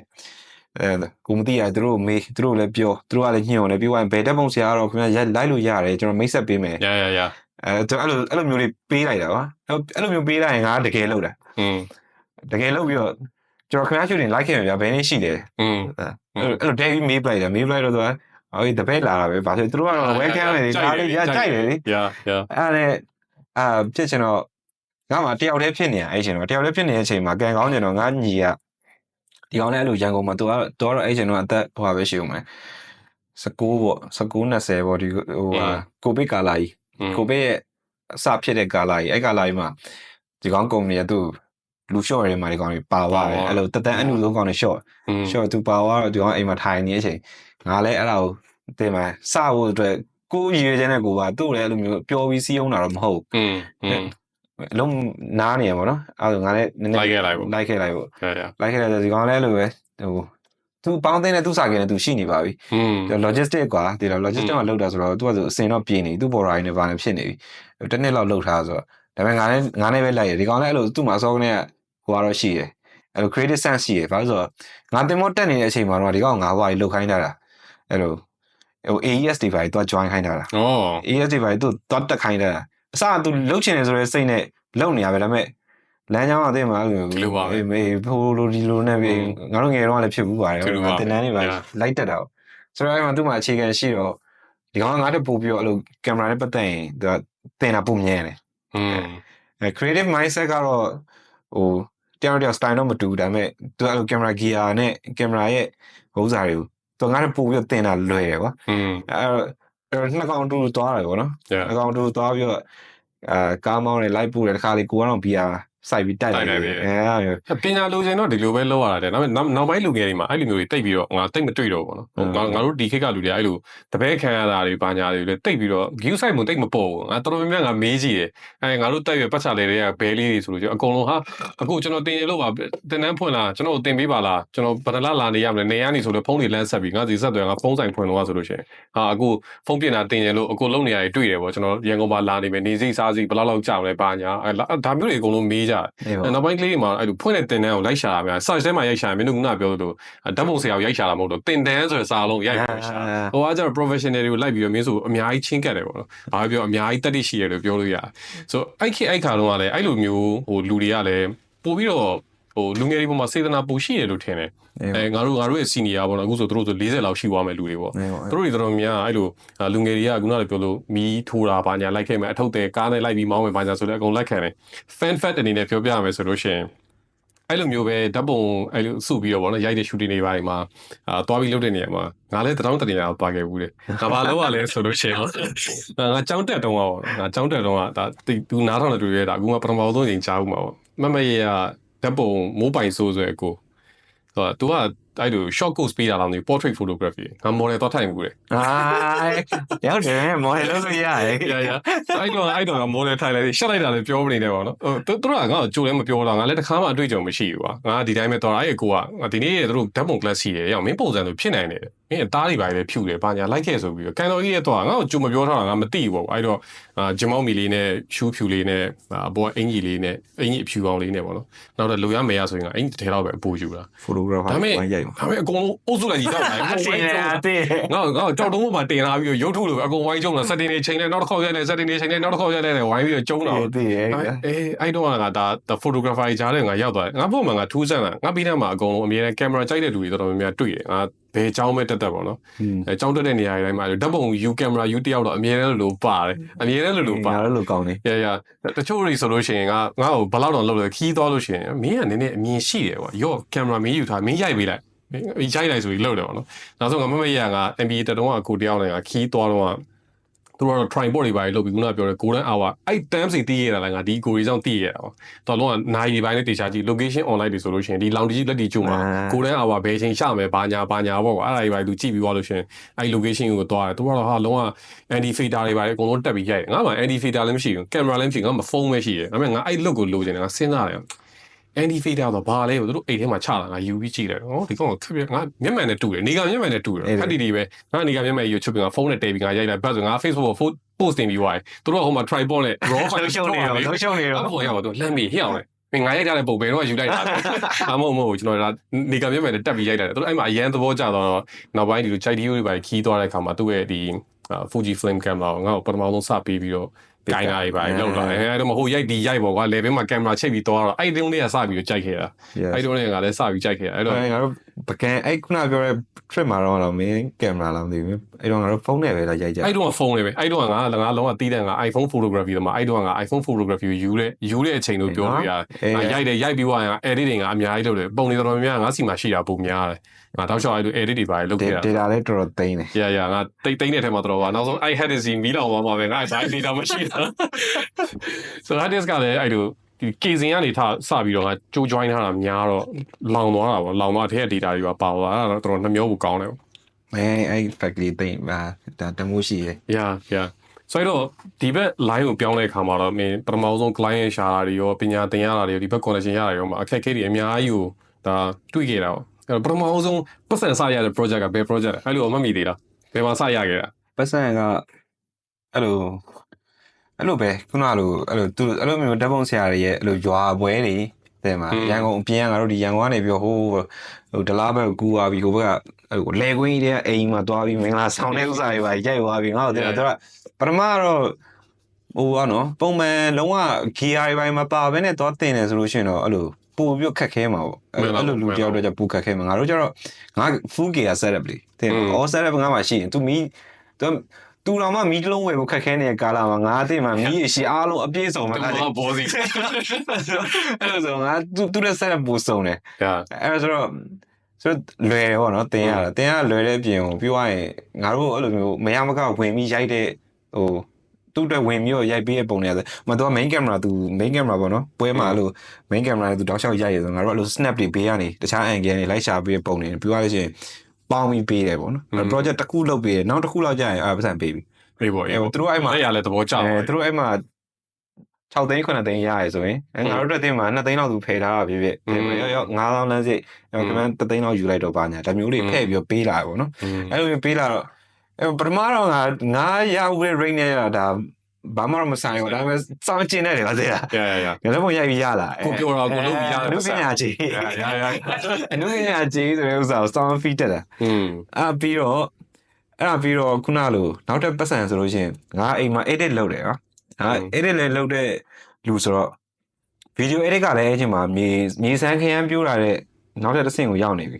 ဟုတ်ရန်တန်းလုပ်နေမှာမဟုတ်တော့ဘူးငါတင် Pro Tools တွေကင်နေပြီကွာတင်မှာ Adobe Premiere လိုဟာမျိုးကိုလည်းတေချာနည်းနည်းလေးထဲဝင်သိနေပြီဆိုတော့အဲ့ editing ကနေလည်းအဲ့လိုဝင်ပြန်လာတယ်တင်မှာ edit လုပ်ပြီးမလား full လေးတည်လာပြီးမယ်ဆက်ပြီးပါညာဆိုတော့အဲ့ကိစ္စတွေလည်းအိမ်ကိုရောက်လာအဲ့ဒါတွေလည်းရှိရပါတော့တခြားခုနလိုအပြင်ထွက်ပြီးတက်ဝင်ရတဲ့ကိစ္စအပြင်ကိုငါအဲ့လိုအိမ်မှာလည်းအဲ့လိုမျိုးအိမ်မှာထိုင်ပြီး edit လုပ်တဲ့ကိစ္စမှာလည်းပတ်စံထက်လာဟိုလူကအနီးဆက်လူကဒါလေးလုပ်ပြီးပါအောင်ဟိုလေးလုပ်ပြီးပါအောင်ဆက်ပေးလိုက်တယ်ပဲဆက်ပေးလိုက်တယ်ကိုတော့ဘာမှမဟုတ်အဲ့နောက်ပြီးတော့သူကရော3000ရော4000ရော5000ဆိုလွယ်တယ်ပေါ့နော်အဲ့တော့ money ပါအဲ့တော့ rate တွေအများကြီးတော့မတက် rate တက်မှတ်တာတွေ quotation တွေပါတယ်ငါတို့ကမလုပ်သေးဘူးပေါ့အဲ့ပထမစတဲ့1 year လောက်ထိပေါ့ပြီးတော့မှနောက်တော့မှအဲ့လိုမျိုးclient တွေနည်းနည်းများလာပြောရင် network ကိုလည်းပုံမှန်တဲ့ပို့ပြီးတော့ချဲ့တယ်ပေါ့အခုနောက်ပိုင်းမှာတိတ်မလို့တော့အရင်တော့ဆိုငါအဲ့လိုမျိုးဒီဟိုဟာတွေနဲ့ပတ်သက်ပြီးတော့အလုံးနဲ့ပတ်သက်ပြီးတော့အဲ့လို BR ဆိုင်တို့ဘာလို့တကယ်ချင်းရှိရဆိုရင်အဲ့တကယ်ချင်းပတ်သက်ပြီးတော့ဒီဘယ်ကုမ္ပဏီကတော့ဘယ်သူကတော့ဘာလုပ်ပါတယ်ဘာညာဆိုလို့ရှိရင်သူတို့တွေနဲ့တွားပြီးအဲ့လိုကိုဘာလုပ်ပါတယ်ဆိုတော့အကြောင်းတင်မင်တကလိုက်ပြီးလိုက်ပြောတယ်အဲ့တော့ပါနော်အဲ့အကြောင်းလည်းနည်းနည်းလေးသူများထက်တော့နည်းနည်းတော့မြဲတယ်ပေါ့အဲ့ technique ကဘယ်လိုပဲနေလေတကယ်ရင်ပေါင်းတဲ့တယောက်တိုးဝင်တိုးသွားတယ်နောက်ပြီးတော့အဲ့လိုကိုဘာလုပ်လဲဆိုတာသူသိသွားတယ်ဆိုတော့တကယ်ပြန်လာတယ်အဲ့ဘက်ကနေအလုပ်တွေလာကြတယ်လုပ်လာတော့တခြား brand တွေတော်တော်များများရောက်သွားတယ်ပေါ့နော်အဲ့လို cashback တွေလည်းလုပ်ဘူးတယ်နောက်ပြီးအဲ့လို Sunkit တို့နောက်ပြီးတခြားအဲ့လို beer factory တွေပါထိပါသွားပြီးတော့အဲ့လို factory တွေကဟိုဟာတွေလေဗါလေ photo bank လို့ခေါ်တာပါတင်ပါဘူးတရုံလုံးအတွက်data လိုချင်လို့တက်ပုံရိုက်ပြီးတော့အဲ့ဒါမျိုး project တွေပါရလာအဲ့လို step ကတော့ပုံမှန်ဟာထက်စားလို့ရှိရင်အရန်လူတယောက်ဘာမှမသိဘဲနဲ့ဝင်တိုးနေတဲ့ဆိုင်ကနည်းနည်းလေးတော့သိမှာအဲ့လိုရဲတင်းနေတယ်မှာတော့ပါနော်ဟိုလိုလည်းသိမကြောက်ဝင်တိုးလိုက်တယ်မဆိုင်တဲ့ကိစ္စဆိုတော့ရဲပါနေမသိဘူးမဆိုင်တဲ့ကိစ္စဆိုတော့ဝင်ပြောလိုက်ပြီးကျွန်တော်တက်ပုံရိုက်တယ်ခေါ်ပါနေအဲ့လိုမျိုးလုပ်ပြတာ play ကြောင်ရှင်းလိုက်တာအဲ့ဒီ career ရဲ့ freelance က9နှစ်လောက်ရှိပြီဆိုတော့အဲ့အစာပိုင်းနေမှာပေါ့နော်နောက်ပိုင်းတော့တိတ်မလုပ်ဖြစ်တော့ပါဘူးနောက်ပိုင်းတော့ဒါအဲ့လိုရဲများလာရင်စိတ်ညစ်တော့ပြန် short လိုက်ပုံမှန်ဖြစ်သွားပြီဆိုတဲ့အချိန်မှာတိတ်အဲ့လိုမျိုးရန်ပတိုင်းနေဆွတ်ဆက်ပြီးတော့မပြောတော့ပုံမှန်လောက်ပဲနောက်ပြီးတို့ဈေးတဲ့နည်းနည်းချင်းဖြည်းဖြည်းမြင့်လာတော့အပြင်ကဟိုဟာနဲ့ကိုလုံးနေဈေးတွေရှေ့မှာတော့ခုနလိုedit solution လည်းတောင်းကနေတင်ကနေဖြစ်လာတယ်ဟိုဟာရှင် project ကိုလိုက်ရှာထားတဲ့ network တွေထဲကနေမှသူတို့နဲ့ကိုက်တဲ့ budget တွေနဲ့ဆိုရင်ပြင် quotation တွေပါတေချာလုပ်ပြီးတော့အသေးစိတ်ကနေစပြီးခွဲထုတ်ပြီးတော့ပေးလိုက်တော့ပတ်စံလည်းနည်းနည်းလေးတစ်ခါ project တစ်ခုအလုပ်တစ်ခုလုပ်ပြသွားလို့ရှိရင်ပုံမှန်အပြင်မှာလူတယောက်လုပ်တဲ့တစ်လစာလောက်ထိရသွားပြီဆိုတော့အဲ့ကျတော့နည်းနည်းတော့ပြန်ငြိမ်သွားပြီပေါ့အဲ့တော့ငါသိချင်တာတစ်ခုရှိသေးတယ် freelancer တွေမြင် freelance လုပ်တာဆိုတော့ freelancer တွေမှာအဲ့လိုပတ်စံတောင်းတဲ့ပြဿနာလည်းရှိရတော့ပတ်စံတောင်းတဲ့ပြဿနာပါလဲဆိုတော့ကိုယ့်ရဲ့ပညာကြီးနဲ့ကိုယ့်ရဲ့တန်ကြီးကိုဘလောက်လဲလို့မသိတာရဲ့နောက်တဲ့တစ်ပိုင်းကကျတော့အဲ့လိုပတ်စံတောင်းဖို့တော့ကိုပြောလို့မထွက်တော့မင်းရောအဲ့လိုပတ်စံတောင်းဖို့တော့ဘယ်လိုပြောထွက်လဲပတ်စံကိစ္စကတကယ်အားနာကြကောင်းတယ်ခက်လဲခက်တယ်လူတိုင်းတက်ပုံရိုက်ပြီးတော့အဲ့လိုငါတို့တက်ပုံငါဒီဘက်ကကင်မရာလောကရဲ့လူတွေနဲ့အများကြီးမသိဘူးဒါပေမဲ့ငါတို့ကင်မရာမန်သမားတွေဒီရောနော်ဒီဖွင့်ဒီမြန်မာပြည်ပြီးခဲ့ဒီကိုဗစ်တွေပါလောက်ထိကောင်းတဲ့ခေတ်ကောင်းတယ်ဆိုတော့အချိန်ခါလာပေါ့နော်မီဒီယာလုပ်ငန်းရန်ကောင်းတယ်ဆိုတော့ကာလာအဲ့တော့ငါတို့မရှိခဲ့ဘူးအတင်းမှာငါမရှိခဲ့ငါအဲ့တော့ကောင်းဆုံးချိန်မကြုံကောင်းဆုံးချိန်ငွေစောင်းရဲရှာလို့ကောင်းတဲ့အချိန်မှာငါမရှိဘူးငါခက်ခဲတယ်ဆိုတဲ့အချိန်ကျမှငါဖြစ်လာတယ် freelance ဆိုတော့ဈေးတွေကိုအဲ့လို ဆိုတော့တကယ်ချင်းပေါင်းတဲ့လဲနေတဲ့အတွက်ဓာတ်ပုံဆရာတကယ်ချင်းပေါင်းတဲ့နေတဲ့အတွက်ဈေးကိုခံမှန်းရတာငါတို့တော့တော်တော်ခက်တယ်ဆိုတော့ဘယ်လိုဈေးနဲ့ရိုက်မှာလဲပေါ့နော်အဲ့စာပိုင်းလုံးတဲ့အချိန်မှာတော့ပွဲဖြစ်ပြီးတော့ဆိုရယ်ဈေးအေးပါရောတင်မှာ client မလွတ်တော့ဘူးအရေးကြီး client မလွတ်တော့ပွဲဖြစ်ပြီးတော့ဆိုရယ်ဈေးအဲ့ဈေးတော့ရှိခဲ့ဘူးလေဒါပုံမှန်လင်းပြောတာတင်မှာဟိုဟာကဲဓာတ်ပုံဆရာကြီးလည်းအမြဲတမ်းအဲ့ဈေးဆိုတာခွေးဈေးလို့ပြောတာတင်မှာခွေးဈေးဆိုရင်နှိမ့်နေကွာဘလို့ပဲနေဒါမှမဟုတ်ပါတဲ့စပြီးတော့အခုမှအပြန်တင်တဲ့ကောင်ကိုတွားပြီးတော့တိုက်လို့မရဘူးပေါ့တွားပြီးဒီ fix price ကြီးနဲ့ပဲမင်းလောက်ရမယ်လို့တော့ပြောလို့မရအောင်အဲ့တော့ကိုက marketing ဝင်တိုးမယ်နော်ပြီးကိုလည်းဟို client နဲ့မိတ်ဆက်တဲ့သဘောတွေအနေနဲ့ဆိုတော့အစားပိုင်းမှာတော့ခုနကလိုခွေးကြတဲ့ဈေးနဲ့လိုက်ရိုက်ရတာပဲ။ဒါမဲ့လည်းငါ trade off လို့ထင်တယ်ဈေးလျှော့ပေးလိုက်တာအမှန်တမ်းပြော relationship ကိုဝယ်လိုက်တာ Yes အဲ့ဒါပဲလေ Yeah အဲ့ဒါကိုသဘောပေါက်ဖို့လိုတယ်နော်ဆိုတော့ networking ရဲ့ network လောက်ရမှာနောက်တစ်ခေါက်သူပြန်လာအောင်မလားတင်ကိုနဲ့ blog ကျင်းနေသွားလဲဆိုတော့အဲ့ကိစ္စတွေပေါ့အများကြီးစဉ်းစားပြီးအားနာတဲ့ကိစ္စကလည်းတစ်ပိုင်းအဲ့ဒါကလည်းပါသေးရဲ့ percentage ဆိုတော့ကို professional ဆိုပြီး confident အပြည့်မရှိသေးတဲ့အချိန်ကွာအဲ့အချိန်မှာဈေးစွတ်တောင်းငါတော့မရဲဘူးအဲ့ဒါကြတော့မရဲဘူးအဲ့ကိုကြိုက်တဲ့ဥစ္စာကိုရိုက်ပေးလိုက်တဲ့ output ကိုသူတေချာပေါက်သုံးတယ်လို့နောက်ပြောရရင်တနေရာမှာကြီးညာလိုက်တော့အနည်းဆုံးဒီမှာရတယ်ပြီး Facebook ကိုရောက်သွားပြီဒါဆိုရင် portfolio ရတယ်ပါအဲ့ project ပေါ့အဲ့လိုလည်းဖြစ်တယ်ငါတွေ့ရကြတော့ပြီးသွားရှင်သူတေချာပေါက်ကုတ်စာသုံးတာအတုံးတဲ့နေတယ်ကို output ကသူစီမှာတေချာပေါက်အတုံးတဲ့ဆိုတော့အဲ့ဒါဆိုရင်တော့ငါပြန်ခံစားရတာပါဆိုတော့ဒါငါရောင်းတဲ့ဈေးကတန်နေပေါ့နော်ဒါငါ service ကိုရောင်းလိုက်တယ်ပြီးသွားလို့ရှင်ဒါသူ့တန်ကြီးဖြစ်တယ်အဲ့ရှင်းမှာရင်တော့ကျတော့အဲ့လိုမျိုးတွေအထိအဲ့လို confidence မရှိသေးဘူးကွာစိတ်ထဲမှာမဖြစ်သေးဘူးရိုက်ပေးပြီးအလားတပုံလောက်နေထားကြတော့တင်မှာသူကြက်ယူသွားမှာပဲပေါ့နော်ငါတို့ရိုက်ပေးလိုက်တာပဲအဲ့လိုမျိုးဖြစ်နေတော့ဈေးတောင်းတဲ့ကိစ္စမှာအဲ့လိုခက်ခဲတယ်အဲ့ချိန်တော့အားနာတဲ့စိတ်တယ်နောက်တက်တန်းကြာလာတဲ့အချိန်မှာကျတော့အဲ့လိုအပြင်ကဈေးတွေပေါ့နော်အဲ့လိုဒါခုနပြောရဲငါပထမကြည့်တော့ YouTube တွေကနိုင်ငံခြားအကောင့်တွေဟာတွေကိုကြည့်တယ်သူတို့ condition တွေတော့သွားမကြည့်တယ်သူတို့ကယူရမယ်သူတို့အချိန်ပိုင်းကွာသိလားမင်းနိုင်နဲ့ကို charge လုပ်နိုင်နဲ့ကို charge လုပ်နေနောက်စင်ကာပူလောက်သွားရင်ထိုင်းလောက်သွားရင်တော့အဲ့ကောင်တွေနိုင်နဲ့လုပ်တယ်ဆိုတော့ဒီမှာတော့မရအောင်ဒီမှာမရတော့ project ပဲဒါပေမဲ့မရတဲ့ဂျားရဲ့ကိုယ့်အတွက် margin ပါတယ်ပေါ့နော် margin အသေးဆုံးကဘယ်လောက်လဲဒါပေမဲ့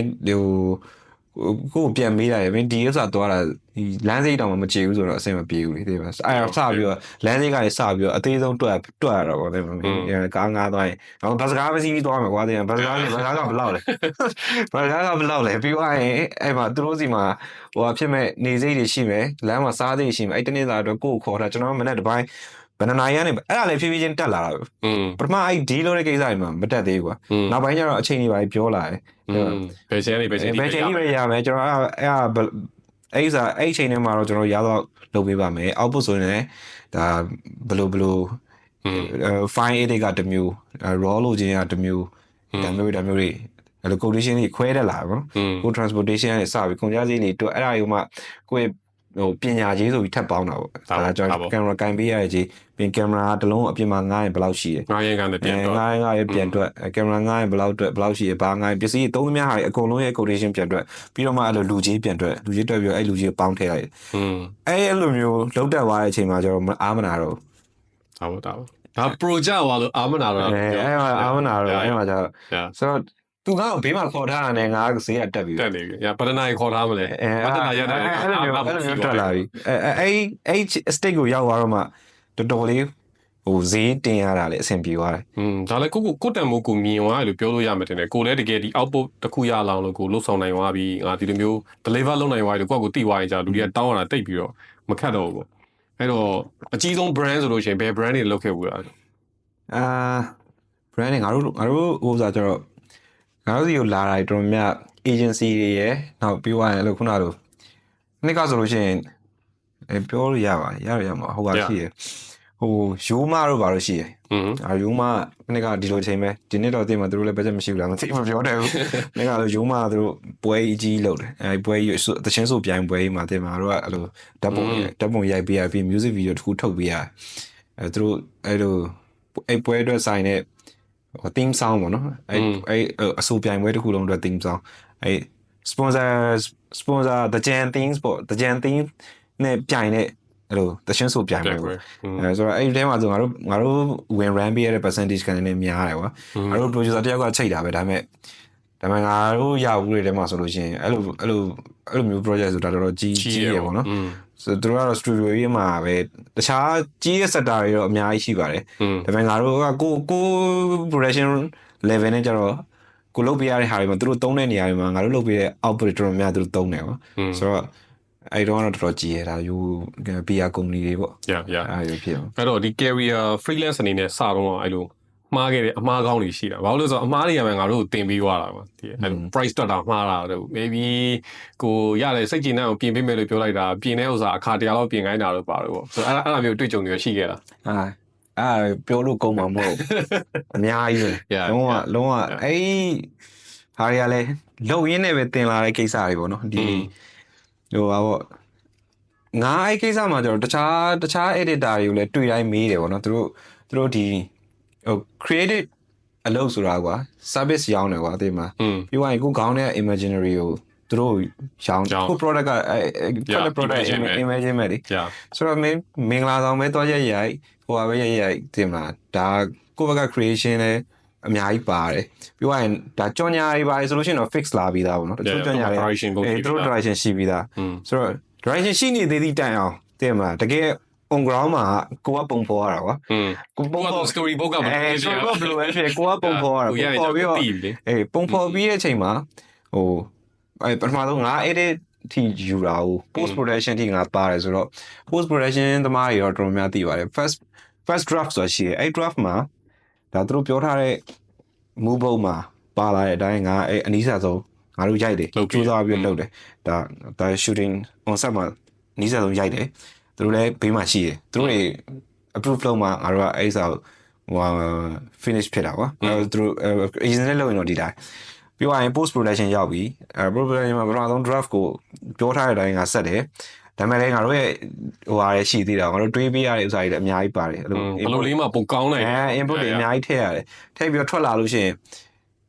ဒီဘက်ကိုပြန်ပြီးတော့ပေးလိုက်တယ်ကြည်ပါဘယ်လိုလဲကြိုက်တဲ့ feedback ပေးပါအဲ့မှာအပြောဆိုလေးတွေလိုတာအဲ့မှာစကားလေးပြောတဲ့အဲ့မှာ feedback လေးကိုကြည့်ပြီးတော့ပြောပါဦးရော့ဒီမှာရော့ကြည့်ကြရပြောအဲ့လိုလုံးမရအောင်ပြောတဲ့ဆိုတဲ့ကျွန်တော် drop လေးကျွန်တော်တော့ဒီနေရာလေးကတော့အဲ့တော့ရိုက်တော့ဘယ်လိုလေးဖြစ်သွားလို့ကျွန်တော်ဒါလေးဒီလိုရှိရဲအကြောင်း presentation လို့ပုံစံမျိုးလေးပြောရတယ်ကွာပြောပြီးတော့အဝေးအဲ့လိုမျိုးဆိုရင်ဒါ corporate ဆန်တဲ့ client နဲ့တွေ့ရင် corporate ဆန်ပေးရအေးပါ corporate မဟုတ်ဒီတိုင်းပဲဟိုဟာဆိုလို့ရှိရင်လေဒါကိုဘက်က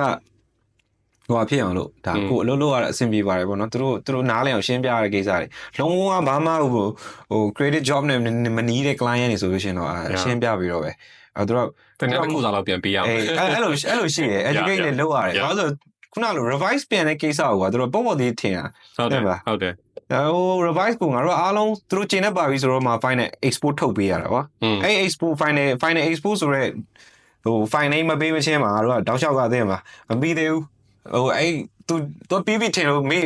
တိုင်းထားတယ်ပြီးအဲ့မှာမျောနေရောပြီးနောက်တစ်ပတ်လောက်နေမှထလာပြီဟိုအကြံလို့လုပ်ပေးပါအဲ့ကိစ္စတွေအများကြီးတော့သိခဲ့ရတယ်ဒါပေမဲ့ဒီ pro editor တွေကတော့တီးသလောက်ကတော့တော်တော်များများတော့အဲ့လိုမျိုးအဲ့ဒါတွေကို revise တွေမှာrevise ကို3ခါလောက်ဆိုလို့ရှိရင်တို့ပတ်စံတောင်းကြပြီကွာမှန်လားပေါ့ငါမှတော့အဲ့ဒီစာတွေသိမလုပ်သေးဘူးပေါ့နော်ဆိုတော့အဲ့ဒီတင်မောသားလုတ်ခဲ့တဲ့နေရာကနေပြီးတော့မင်းကအမှန်တိုင်းပြောလို့ရှိရင်အရင်ကြီးအများကြီးရလာခဲ့တယ်လို့ပြောလို့ရတယ်ပတ်စံလည်းအများကြီးစုပြီးတော့ gear တွေဝယ်နိုင်တယ်ကားလည်းရှိသွားတယ်ပေါ့ကွာအကုန်လုံးလုံနိုင်သွားတယ်ပေါ့ဆိုတော့တခြားပေါ့နော်အဲ့တင်မောသား live ကနေပြီးတော့တင်ခဲ့တဲ့အရာတွေလုတ်ခဲ့တဲ့အရာတွေကဒီဘက် creative career တွေဒီ support ပေးတဲ့လူတွေရောရှိတာ။တင်မောသားတော့တည်ရတယ်ကွာဒီဘက်မှာလုပ်လို့ရှိရင်လည်း client လာအပ်တယ်တွေပါအဲ့လိုမျိုးတွေရောရှိတာ။ရှိရောငါတို့ရဲ့ idol ပဲ။အရင်တိကျပါလားဒီဘေးမိုက်တယ်ပေါ့ idol ဘာလို့ဆိုတော့ငါတည်ခဲ့တဲ့တင်မောသားတွေကငါထက်အကြီးတွေပဲများတယ်။တော်ကခုနကပြောသလိုငါ session နှစ်လောက်မှ join ရဆိုတော့ငါခုနလိုခင်ကြတဲ့အချိန်မှာအရန်ခင်ကြကွာတဲ့မှာပထမဆုံးအလုံးမှာကြုံခဲ့ဘူးကြတဲ့လူတွေတဲ့မှာဒီကောင်လေးအဲ့တော့ကလေးလေးပဲရှိသေးတယ်ရတဲ့မှာငါစသည်တဲ့အချိန်တော့ခြာတိတ်ပဲရှိသေးတယ်ဒါပေမဲ့အဲ့တော့သူတို့ကတော့ပြီးတော့အသက်အရွယ်ငါနဲ့အရန်10နဲ့15လောက်กว่าတဲ့လူတွေလည်းပါတော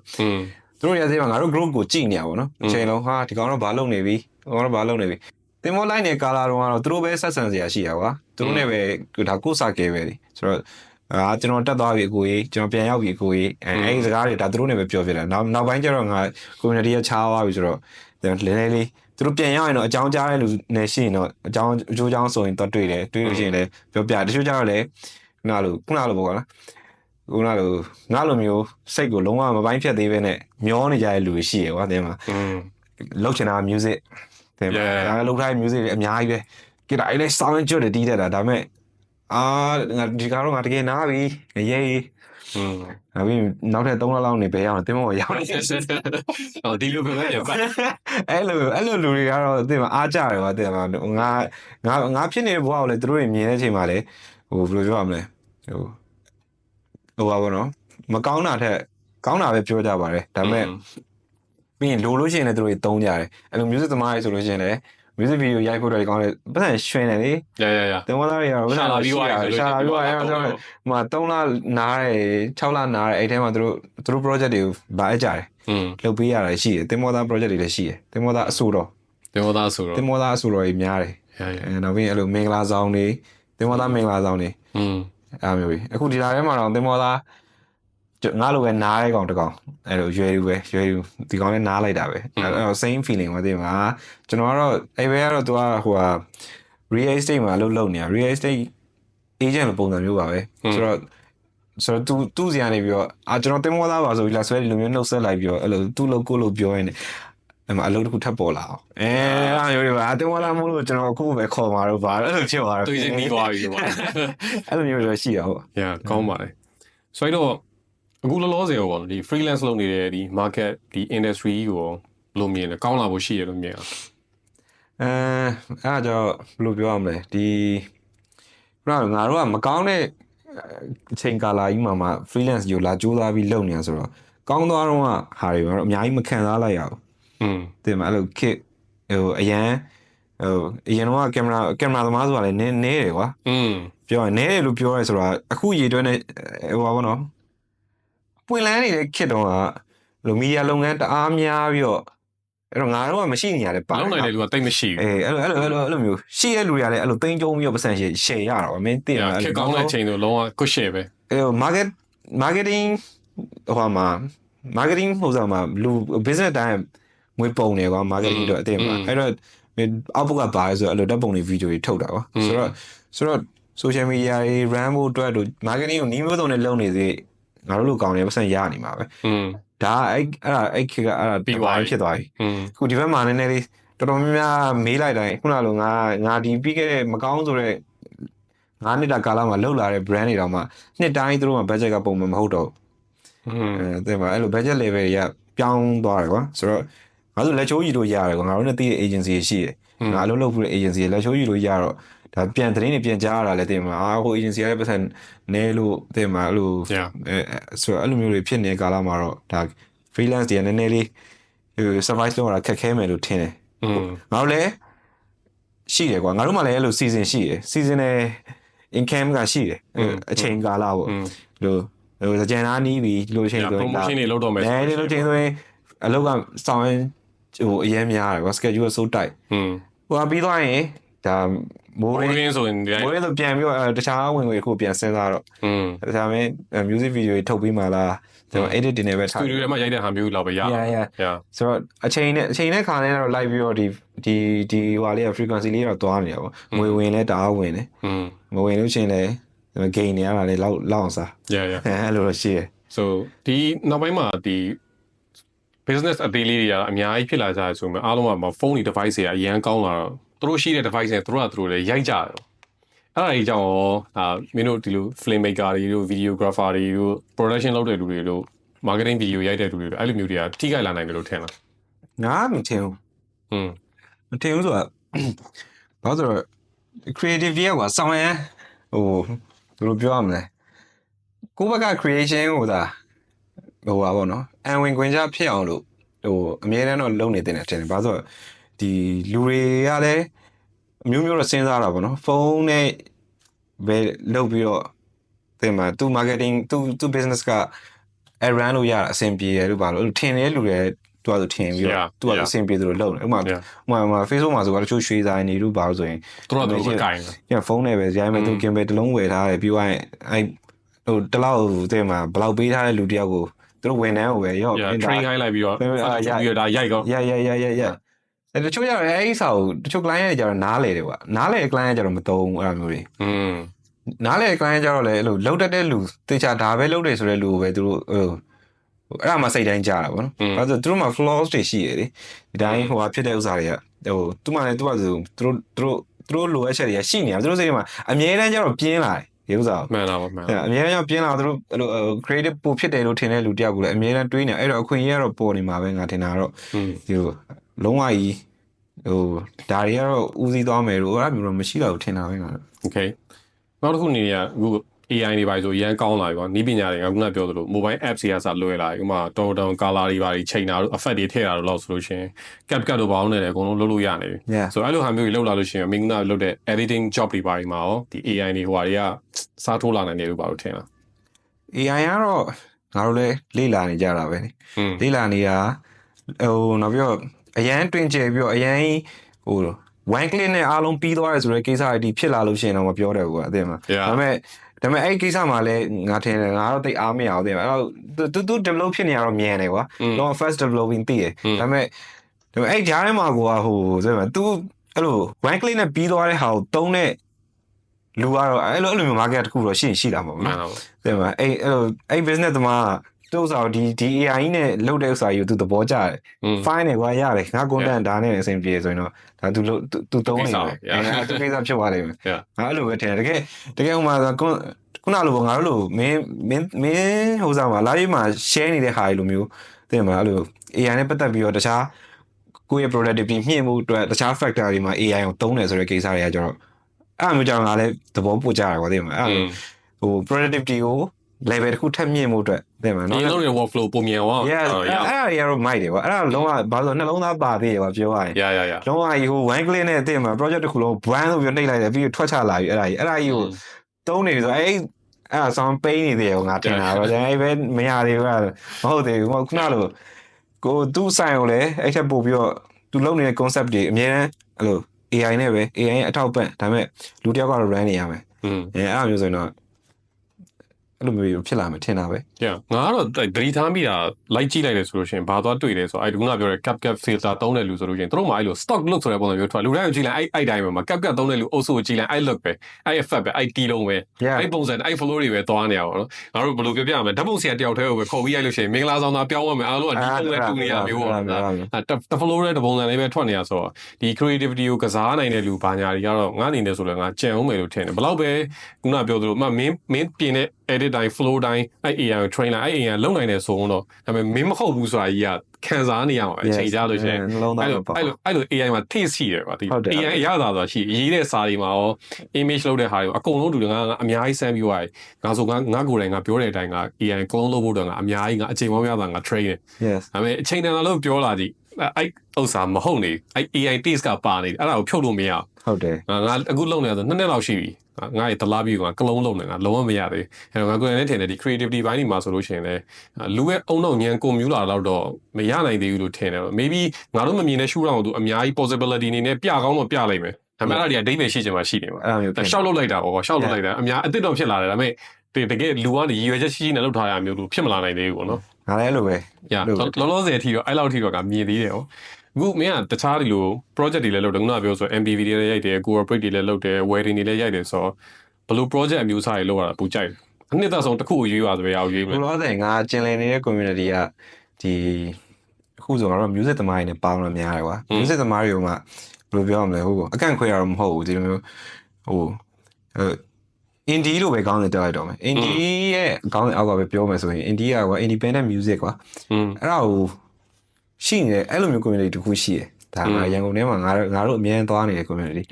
ဆိုတော့ mystery ပါတယ်ငါငါသူတို့အဲ့လို represent လုပ်နေတယ်လို့ဖြစ်လာတာဒါငါလည်းသူတို့နဲ့ join လာတိတ်မကြသေးဘူးကွာ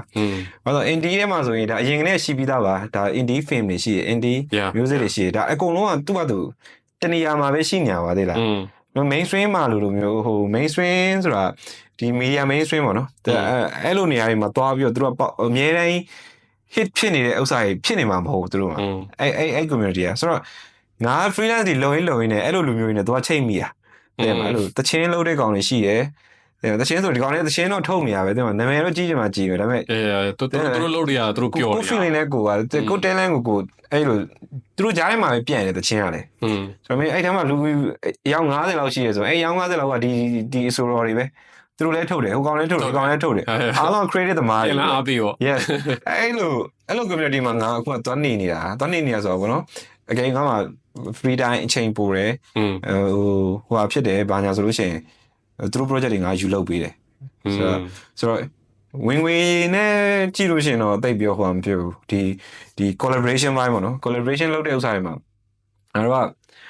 ငါ page မှာဆိုလဲငါသူတို့ပဲများတော့ဟာပြနောက်ပိုင်းတင်ပြတာများတယ်ဘာလို့ဆိုတော့ငါပုံမှန်ဆိုလို့ရှိရင် ငါ page ရဲ့ရွေးချက်ကငါ production လုပ်မှာ production page ဖြစ်ရမှာကွာအဲ့မှာ production နဲ့ပတ်သက်ပြီးဟာတွေတင်နောက်ပိုင်းကျတော့ဘာဖြစ်လာလဲဆိုတော့အဲ့လို feeling တချင်းတွေကိုငါ page ကနေငါဖြန့်ပေးချင် promote လုပ်ပေးခြင်းစိတ်တွေပေါက်လာဘာအပြင်မှာနားထောင်တော့အရင်တော့အရင်မကြိုက်ဘူးဒါပေမဲ့တမျိုးဖြစ်တယ်ပေါ့နော်နားထဲမှာတော်ကြားနေရဟာတွေမဟုတ်ဒါပေမဲ့အဲ့လိုခဏသွားရင်နဲ့ဘာလို့ဆိုသူတို့ creativity ကလည်းငါတို့နေအတူတူပဲကွာသိလားငါခံစားလို့ရအဲ့လိုဖြစ်လာတော့မင်းတို့အတန်ထုတ်ငါရုပ်လုပ်ပေးမယ်ဆိုတော့အဲ့တော့သူတို့နေပူပြီးအပေါင်းအသင်းတွေဖြစ်တယ်ဆိုတော့သူတို့ကြားထဲမှာလည်းအဲ့လို illustrator တွေပါတယ်ကွာတခြား creative တွေအများကြီးရှိနေတယ်အဲ့လိုအတန်လုံးနေတဲ့ကောင်တွေပါတယ်လို့နောက်ပြောလို့ရှိရင်အယုံနဲ့ပတ်သက်ပြီးတော့လည်းအဲ့လိုဆွဲနေကြတဲ့လူတွေ drawing တွေကိုပဲတစ်ချိန်လုံးလုပ်ပြီးတော့အဲ့လို professional လုပ်နေတာအဲ့ဆိုတော့ဘာဖြစ်လဲဆိုတော့ကိုနဲ့ဟို freelance သမားတယောက်အနေနဲ့အဲ့လိုနေရာတွေသွားတင်တယ်လို့တော့ထင်တယ်ပေါ့နော်အဲ့ဆိုကိုနဲ့မတူတဲ့တခြား freelance သမားတွေပေါ့သူတို့တွေအားလုံးစုနေကြတဲ့နေရာဖြစ်နေတာဆိုတော့သွားတယ်တွေ့တယ်စကားတွေပြောတယ်ဘယ်လိုအလုပ်တွေဘယ်လိုရှာနေလဲအဲ့မှာလည်းအကျိုးအကြောင်းတွေသိရတယ်သူကတော့ဘယ် project မှာဘယ်လိုလုပ်နေဓာတ်ပုံဆရာတွေပါထပ်တွေ့ရတယ်ဘောအဲ့တဲမှာဆိုတော့အဲ့ရလာတဲ့ project တွေကလောဆယ်တင်မှာဟိုငွေကြေးရလာလို့ရှိရင်ဒါကြော်ညာလာဆိုတော့ငါပတ်စံရအောင်မလို့ငါသွားရိုက်လိုက်တယ်ကွာပြီးသွားအဲ့ရ passion project လို့ဖြစ်နေတာ yes ဆိုတော့ကျတော့over မှာကျတော့ကိုယ့်ရဲ့ passion နဲ့ဟိုတရှင်းနားထောင်လိုက်ပြီးတော့ဒီတရှင်းကဆောင်းငါရိုက်ဆောင်းမိုက်မှာပေါ့နော်အဲ့ဒါသွားပြီး collaboration လုပ်လာတော့မေးပြီးတော့ project ဖြစ်သွားပြီပါညာဆိုလို့ရှိရင်အဲ့မှာရှိတဲ့ budget နဲ့ရအောင်လုပ်ပေးလိုက်တယ်ပြီးသွားရင်ထွက်လာအဲ့အမျိုးဟာတွေဆောင်းကြိုက်တယ်အဲ့ဒါတွေကိုပဲဘယ်လိုပြောရမလဲလို့လောဆယ်ဆိုခုနမေးခွန်းရဆိုရင်ဘယ်လို project တွေကြိုက်နေလဲဆိုဒါမျိုးလုပ်နေတယ် feel လာနေရော yes passion project မှာပြီးသွားတာဆိုတော့ကခဲအဲ့တော့ဒီ freelance industry ရဲ့မှာလောက်လာရင်လည်းပေါ့ကိုမကြိုက်တဲ့အချက်တွေရှိလားပေါ့ရှိတယ်ဆိုလို့ရှိရင်အဲ့ဒီအချက်တွေကဘာဖြစ်မလဲ freelancer တယောက်နဲ့ဒီ market ကြီးကိုမကြိုက်ဘူးပေါ့နော်ဒီကောင်လေးလုံးနေပုံစံသဘောမကျဘူးဆိုပုံစံမျိုးဆိုဘာဖြစ်မလဲ freelancer အားနည်းချက်တွေပဲဆိုတော့ freelancer တယောက်ကကိုပဲအရင်ပြောမယ်ဆိုရင် freelance နဲ့အတန်မွေးချောင်းပြုတ်နေနေဘာလို့အရင်တော့ကိုမကြိုက်တာပဲပြောမယ်ဆိုရင်ဟိုအရင် stay ဟိုဖြစ်ရတယ်ကွာလုံးဝဒီ creative ဖြစ်ဖို့တော့ကိုအမြဲတမ်းစိတ်ကိုpush လုပ်နေpush လုပ်နေရတယ်လို့ပြောရလို့ရှိရင်ဟိုပါပေါ့နော်ရိုက်ခတ်လာတဲ့ကြရက်တွေအဓိကကွာ main stable income ကိုအဲ့ဒါဝယ်မိခိုးပြီးစားတော့နေပြီဆိုနေကွာလုံးဝ unstable ဖြစ်ပြီကွာလာကစားမဟုတ်တယ်လုံးဝမြို့တစ်ချိန်လုံးငွေပေးနေမယ်လို့မရှိဘူးဆိုတော့အကယ်ကိုကသာအိမ်အောင်ဦးစီးတစ်ခုသာအိမ်မှာတယောက်တည်းကိုရက်တီပြီးတော့နေမယ်ဆိုရင်တော့ဒါနည်းနည်းလေး risk တအားများတယ်မဟုတ်ဘူးကိုကအဲ့လို income ကိုအတွက်အိမ်မှာလည်းမဟုတ်အိမ်ကလူတွေအတွက်ဒီမှာကိုတယောက်လည်းမဟုတ်ဘူးတခြားလူတွေကဝိုင်းဝန်းပြီးတော့ဟိုဖြည့်စည်းနေရဆိုလို့ရှိရင်တော့ freelance အလုပ်ကမေးပြီးလုပ်လို့ရတယ်ကွာဒီမှာတိုးတက်သလောက်နာမည်ကြီးလာရင်ကြီးလာသလောက်client များလာတော့ fine နိုင်တယ်အဆင်ပြေနိုင်တယ်ဆိုတော့အဲ့လိုမျိုးတော့ရှိတာပေါ့ဒါပေးဆက်နေရတဲ့ဟာတွေဒါပေမဲ့တခုနောက်အဲ့လိုကောင်းတဲ့အချက်ကခုနမကောင်းတာအဲ့ unstable ဖြစ်တဲ့ကိစ္စဆိုလို့ရှိရင်ကောင်းတာကျတော့အချိန်အများကြီးပို့တယ် freelance လုပ်တဲ့အတွက်ပေါ့အချိန်အများကြီးပို့တယ်သူများလို့ဟို9 to 5မဟုတ်9 to 5ပေါ့နော်အဓိက9 to 5ပဲပြောမှာဆို9 to 5အလုပ်လိုမျိုးဒီမှာဟိုအချိန်လုံးသူများအလုပ်ကြီးကိုသွားပြီးတော့လုပ်နေကြချိန်ကုန်နေကြမလို့တော့အဲ့တော့ကို project ကိုမြန်ပြီးနိုင်လို့ရှိရင်ကိုဒါ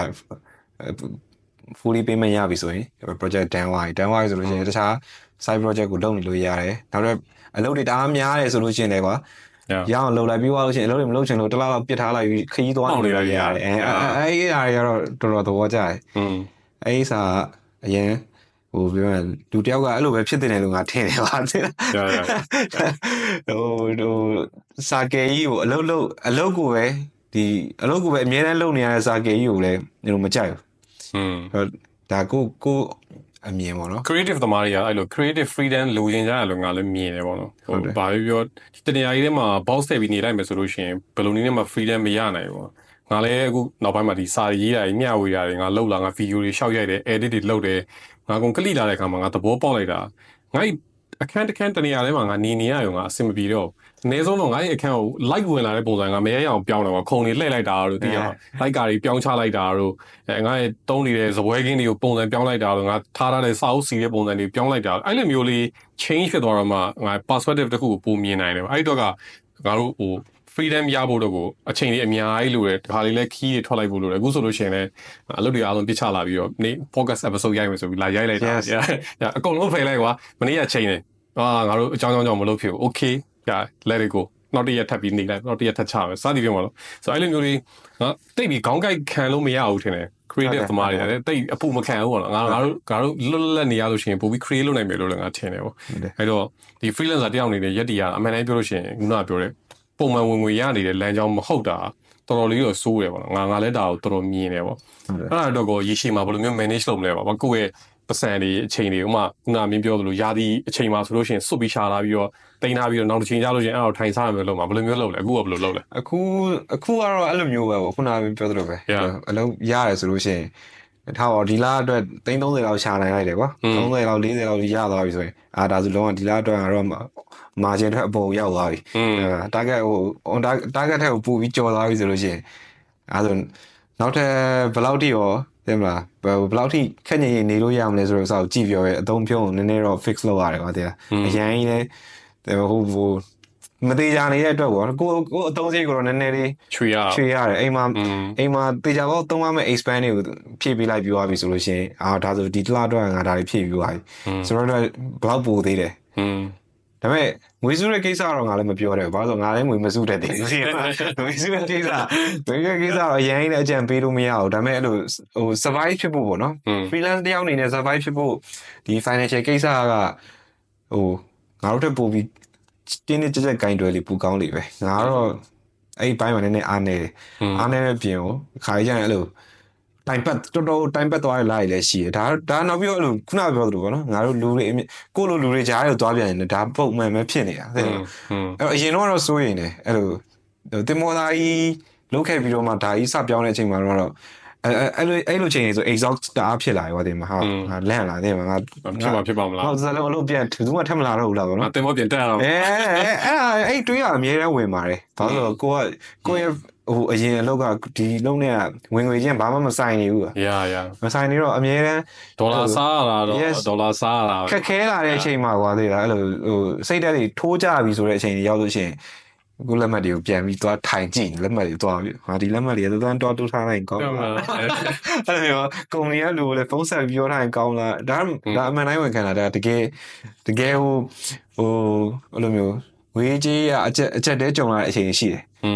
ဒါပေမဲ့လည်းဟိုဘယ်လိုပြောမလဲနီးနဲ့တနည်းနည်းတော့ပြည်လေသွားတာပဲတနည်းနည်းနဲ့တော့ပြည်လေသွားတာပဲဒါဟို solution တစ်ခုကတော့ရောက်လာတာအဲ့တော့ဟိုဒီကာလတွေမှာဒါအဲ့ financial ကိစ္စတစ်ခုလည်းမဟုတ်ပါဘူးငါတို့အသက်အရွယ်အားလုံးဒီလိုစိတ်တအားကြက်တဲရတဲ့အချိန်တွေရှိရကွာသေးတယ်ဘာမှထွက်ပေါက်ဖို့မရှိရတဲ့အချိန်တွေဒါပေမဲ့အဲ့တစ်ခုပေါ့ဘာမှတော့မသိဘူးပြည်လေသွားတဲ့ကိစ္စတွေတစ်ခုရှိလာရင်အဲ့ခဏ escape ဖြစ်သွားတာပဲ everything's gonna be all right အဲ့လိုပဲအဲ့လိုနဲ့ပဲ survive လုပ်လာပြောရမယ်ဒါတော့အခြေခံအကြဆုံးဟိုဟာနော်ဒီအလုပ်ကိုဒီလိုမျိုးကို lifestyle ကိုအဲ့လို change မယ်ဆိုရင်တော့အခြေခံအကြဆုံး mindset လို့ငါထင်တယ်အဲ့တော့ဘာပဲမင်း freelance ပဲလုပ်မင်းဘာပဲလုပ်ဟိုစိတ်တဲ့အကြဆုံးချိန်ရောက်လာမှာပဲတနည်းမဟုတ်တနည်းဒီမှာကို social life နဲ့ပဲဖြစ်ဖြစ်တင်မှာကို relationship နဲ့ပဲဒီကားကိစ္စပဲဖြစ်ဖြစ်အဲ့တော့မရှိတဲ့ကာလတော့ရှိမှာပဲအဲ့ချိန်ကျရင်လည်းတင်မှာတအားကြီးဟို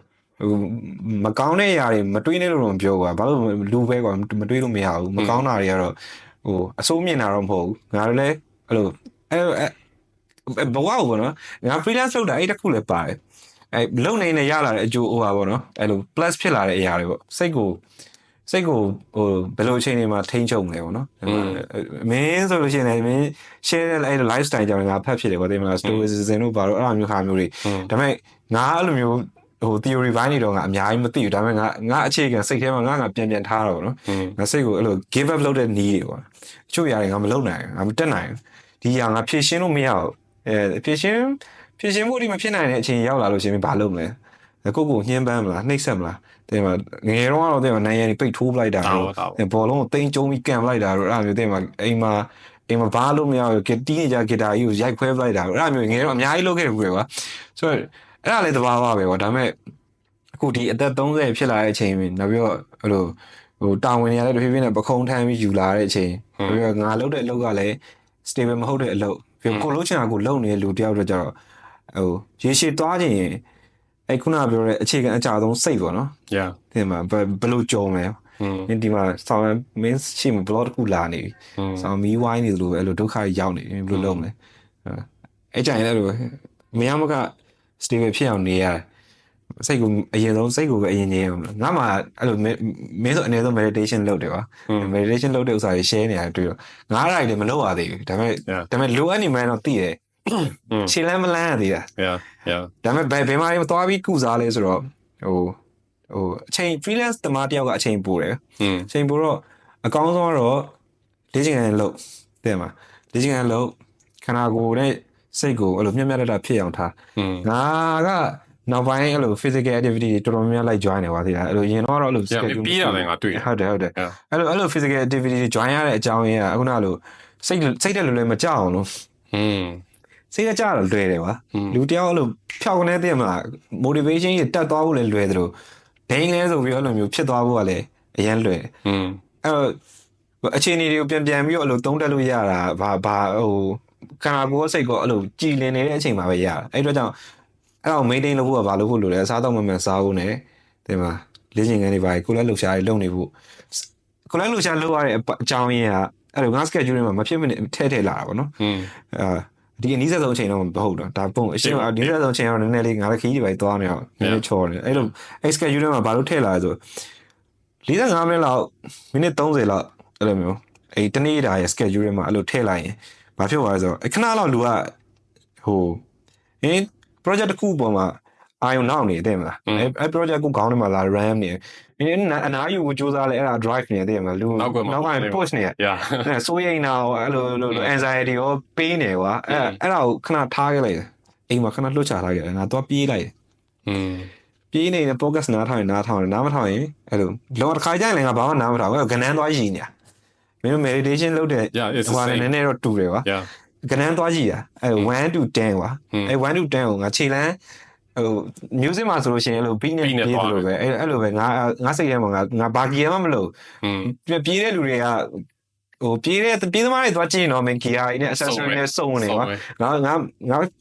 6တတိုင်ကပြီးတာပဲတော့ငါရဲ့ exercise ဒီကံက 5k 10k ကပြေးမယ်ဖုန်းထဲမှာမှတ်ထားလို့ရတယ်ဖုန်းထဲမှာမှတ်ထားတယ်ဒါပေမဲ့စိတ်ကကြောက်ဘာလုပ်နေဆိုတော့ဟိုရှေ့ဟိုလောက်ကိုပဲလမ်းကြည့်ပြီးတော့အဲ့မှာဟိုလောက်ကိုစိတ်ထဲမှာခုနလို beating ကိုလိုက်မှတ်နေ1 2 3 4 5 6 7 8 1 2 3အဲ့လိုမျိုးတနားရီလောက်ဆိုရင်အနည်းဆုံးတော့ဟိုလောက်တော့ရောက်တယ်ကွာ 10k လောက်ရောက်တယ်10k လောက်ဆိုတောင်းပြီးသွားပြီအခဏတခြားကိစ္စတွေမေ့သွားတယ်မှာအဲ့နောက်ခဏလောက်စိတ်ကိုတခြားမတွေးပဲနဲ့အဲ့ဒါပဲတွေးလိုက်တယ်ခဏကိုလည်းလှုပ်ရှားပြသွားတယ်အဲ့ဒီညဆိုရင်ဒါမင်းတို့ပြောနေတဲ့ဟော်မုန်းပြောင်းလဲတွေရတယ်ခံစားရတယ်ကွာတိတိကျဆိုတော့အဲ့လို course schedule ကိုပိုင်တဲ့ freelancer သမားတယောက်ကsustainable ဖြစ်ဖို့အတွက်လားဟာအဲ့လိုပြောမှာ consistency အတွက် focus ကောင်းရဖို့အတွက်ဒါတွေလည်းလိုပဲထင်တယ်မှန်တယ်တော်တော်များတော့ဟို creative သမားကြီးကြည့်ရလို့ရှိရင်ခွေခောက်ပြီးအေးတောက်ပြီးညအေးပြက်ခံတဲ့ကောင်တွေများအဲ့ဒီအခြေတယ်တော့ box ပေါ့ light တောက်ရမှကန်ပြင်းတာတိတ်ရတော့ဒါဘာပဲပြောဒါ exercise လုပ်ရတာကောင်းတယ်ဆိုတာလေဒါတင်မောပေါ်မှာလည်းစပြီး gym သွားပြီးတော့လုပ်ခဲ့တာဆိုတော့ဒီကနေမွေးပေးလိုက်တဲ့အခြေအနေတွေလည်းထင်တယ်ခုနမင်းပြောတဲ့ဟာလည်းအမှန်တမ်းပြောရင် meditation ပါပဲတူတူပဲဥပမာလူတွေတော်တော်များထင်ကြမျက်စိပိတ်ပြီးတော့အဲ့လိုအောက်ကြီးကိုငုတ်တုတ်ကြီးထိုင်နေပြီးတော့မှနေလိုက်တော့မှတရားထိုင်တာမဟုတ်တရားစကိုင်းသွားပြီးတော့တရားတော့မှတရားထိုင်တာမဟုတ်ဘူးကိုယ်စိတ်ကိုတနေရာထဲမှာလည်း focus လုပ်ပြီးတော့နေလိုက်တာလည်းဒါ kind of meditation ပဲအဲ့တော့အများကြီးလုပ်လိုက်တဲ့ဥစ္စာမျိုးအများကြီးထောက်ကူပြုရလို့ထင်တယ်လားဒါတော်တော်ကောင်းတဲ့ technique လို့လည်းပြောလို့ရတယ်အဲ့တော့တပတ်ကိုတော့အနည်းဆုံးအဲ့လို4ရက်3ရက်ရလို့အဲ့လိုတော့လုပ်ဖြစ်တယ်so freelancer တွေတော်တော်များများမှာတော့ခုနကပြောတဲ့ ငွေကြီးပြဿနာကတော့တော်တော်လေးဆိုးတယ်ပေါ့နော်ငါကိုယ်တိုင်လည်းကို freelancer တယောက်လိုပဲငါခံယူထားတာဘာလို့ဆိုတော့ငါလည်း client အနေနဲ့အလုပ်လုပ်တယ်လုပ်တဲ့အခါမှာလည်း client မလာတဲ့လတွေလည်းရှိတယ်အရင်တော့ပေါ့နော်ဆိုတော့နောက်ပိုင်းမှာတော့အဲ့လိုမဖြစ်အောင်တော့ငါ system ချရတာဆိုဒီထဲမှာတခြားလူငယ်တွေလည်းပါမယ်နားထောင်မယ်ဆိုတော့မင်းတို့လည်းပြပြရတယ်ဘယ်လိုလုပ်လဲလို့နည်းနည်းလေး share ပေးမယ်ပေါ့အကုန်လုံးမဟုတ်လို့ရှိရင်တော့ class လိုမျိုးမဖြစ်အောင်လည်းပြောအောင်ပါဆိုတော့အဲ့တော့ပထမဆုံးငါလုပ်တဲ့ဟာတော့ပေါ့နော်ငါရတဲ့ငွေတွေအကုန်လုံးငါအရင်ဆုံးသုံးဖို့မလုပ်ဘဲနဲ့ငါတင်းကျုံပြီးစုတော့အရင်လုပ်တယ်ငါတစ်လမှာငါနေတဲ့ expense ဘယ်လောက်ရှိတယ်ဥမာအိမ်ကငါတစ်လကိုဘယ်နှသိန်းပေးတယ်ပေါ့ကွာ10သိန်းဖြစ်ဖြစ်30သိန်းငါပေးရဆိုလို့ရှိရင်အဲ့ဒါကိုအရင်ဖယ်လိုက်တယ်နောက်6လစာဒီငါပေးနိုင်အောင်အဲ့ငွေမောက်ရအောင်ငါထားထားတယ်ငါလက်ရှိသုံးမဲ့ဟာတွေနေ့တူကသုံးမဲ့ဟာတွေအားလုံးကအမြဲတမ်းလို့ငါစီးရင်လုပ်တယ်လုပ်ပြီးသွားလို့ရှိရင်အဲ့ဒါတွေအကုန်လုံးဒီအတိုင်းငါ6လနေလို့ရဖို့တော့ငါမှ amount ဘယ်လောက်ကျန်လဲအဲ့ဒါမျိုးရအောင်အရင်လုပ်လိုက်တယ် okay အဲ့ဒါရသွားပြီးသွားပြီဆိုလို့ရှိရင်ငါလူတွေစပြီးရွေးပြီငါမလုပ်ချင်တဲ့ကောင်တွေငါအာယုံနောက်မဲ့ကောင်တွေအားလုံးငါအရင် client ရောအလုပ်ဖြုတ်တယ်ပေါ့ဘလောက်ပတ်စံလာပြီးငါမလုပ်တော့ဘာလို့လဲဒီကောင်အာယုံလုပ်တိုင်းအာယုံပေးမဲ့ကောင်အဲ့ကောင်ကငါမလုပ် okay တော်ပြီမင်းနဲ့လောက်အရင်ပင်မန်းတယ်ပေါ့ငါ client တွေစပြီး fire လုပ်လို့ရတယ်ပထမဆုံးငါလုပ်တော့အဲ့6လစာရအောင်လို့ငါအရင်စုတာဒုတိယ step တွေနေတော့ client တွေမလိုအပ်တဲ့ client တွေကို fire လုပ်ပြီးတော့ငါရဲ့တန်ဖိုးကိုတီးပြီးတော့တကယ်ပတ်စံပေးခြင်းတဲ့လူငါ့ကိုတန်ဖိုးထားပြီးတော့ငါရဲ့ creativity ကိုသဘောကျလို့ငါရဲ့အကြံဉာဏ်တွေကိုသဘောကျလို့အလုပ်လုပ်ချင်တဲ့လူဒီလိုလူတွေနဲ့ပဲငါတွဲပြီးလုပ်လိုက်တယ်ပြောရရင်တော့လူနဲ့ပတ်စံများပြီးမဲ့လူကိုငါပို့ရွေးလိုက်တယ်တခြားဟာတွေအကုန်လုံးငါဖယ်လိုက်တယ်အဲ့တော့ဘာဖြစ်လဲဆိုတော့ငါမှအချိန်ပိုတွေပိုထွက်လာချိန်ပိုတွေပိုထွက်လာတော့ငါလိလာမှုတွေပိုလုပ်လို့ရလိလာမှုတွေပိုလုပ်လို့ရတော့ငါပတ်စံပို charge လုပ်လို့ရသွားတယ်ကွာပြီးခဲ့တဲ့နှစ်ကငါ2000တောင်းခဲ့တယ်လို့ပြောတယ်ဆိုလို့ရှိရင်ဒီနေ့ဆိုလို့ရှိရင်ငါရဲ့ experience ကမတူတော့ဘူးအဲ့အတွက်ငါ 10% ထပ်တိုးတောင်းလဲ2200တောင်းလဲသူတို့ပေးတယ်ကွာ2500တောင်းလဲသူတို့ပေးဘာလို့လဲဆိုတော့ငါ့ကိုယုံတယ်ငါလောက်လာတဲ့ project ကိုလည်းသူတို့စီမှာတကယ်မြင်ရဆိုအဲ့ထက်ပိုပြီးပေးတာကြာငါအဲ့လိုပုံစံမျိုးနဲ့ငါကြော်ဖြတ်လိုက်တာအဲ့တော့ခုနပြောတဲ့လေ့ကျင့်ခန်းလောက်တာတွေရောတရားထိုင်တာတွေရောအပြင်ကအမြဲတမ်းလို့လေ့လာဖို့အတွက် schedule တက်ဖယ်တယ်ပေါ့နော်ဒါတတိယအဆင့်နေတယ်ပထမဆုံးကတော့အရင်ဆုံး6လသာရင်းရအောင်စုတယ်ဒုတိယတစ်ခုအနေနဲ့ကတော့မလိုအပ်တဲ့ client တွေအကုန်လုံးဖြုတ်တယ်တတိယတစ်ခုအနေနဲ့လေ့လာမှုပေါင်းလိုက်တယ်ဆိုတော့အဲ့လိုမျိုးလောက်လာနေမျိုးတော့အမြဲတမ်းလို့ပိုတက်လာတော့ငါမြင်ရတယ်ငါဒါကို track လုပ်လာ10နှစ်လောက်ရှိပြီ10နှစ်လောက်ရှိတဲ့ခါမှာတော့အဲ့ဒါကိုတွေ့ရငါကိုယ်တိုင်လည်းငါက freelancer လို့ပဲငါခံယူထားတာဆိုတော့လူငယ်အနေနဲ့လည်းအဲ့လိုမျိုးတွေစုတယ်အများသောအားဖြင့်တော့ရလာနေတယ်လူငယ်တွေပြင်ရတော့တည်းအဲ့ကလာခဲ့ငါဘာတွေဝယ်ချင်တယ်အတစ်တွေရှိပြီပေါ့မှာကင်မရာသမားတွေဆိုလို့ရှိရင် gear စီတိတ်ကျုံပြီးတော့ကင်လိုက်တော့မယ်lens အတစ်ထွက်လာတာမိုက်တယ် camera body အတစ်ကမိုက်တယ်ဖုန်းအတစ်ကလဲကျင်တယ်စသည်ဖြစ်မှာတော့ဒါမျိုးတွေအရင်များငါကိုယ်တိုင်လည်းအဲ့ထဲမှာပါပါသေးတယ်ဝင်ခံလဲပေါ့နော်အခုဆိုလဲအဲ့လိုမိုက်တွေတော့ငါသဘောကျပြောရရင်ငါအတန်နဲ့ပတ်သက်လို့ငါနည်းနည်း sensitive ဖြစ်တဲ့လူတွေမှာပါတော့အတန်ဒီနားထောင်လို့ငါမရှင်းနေငါမကြိုက်ပဲတော့ငါတုံးငါမိုက်အကောင်းတွေပဲငါချတ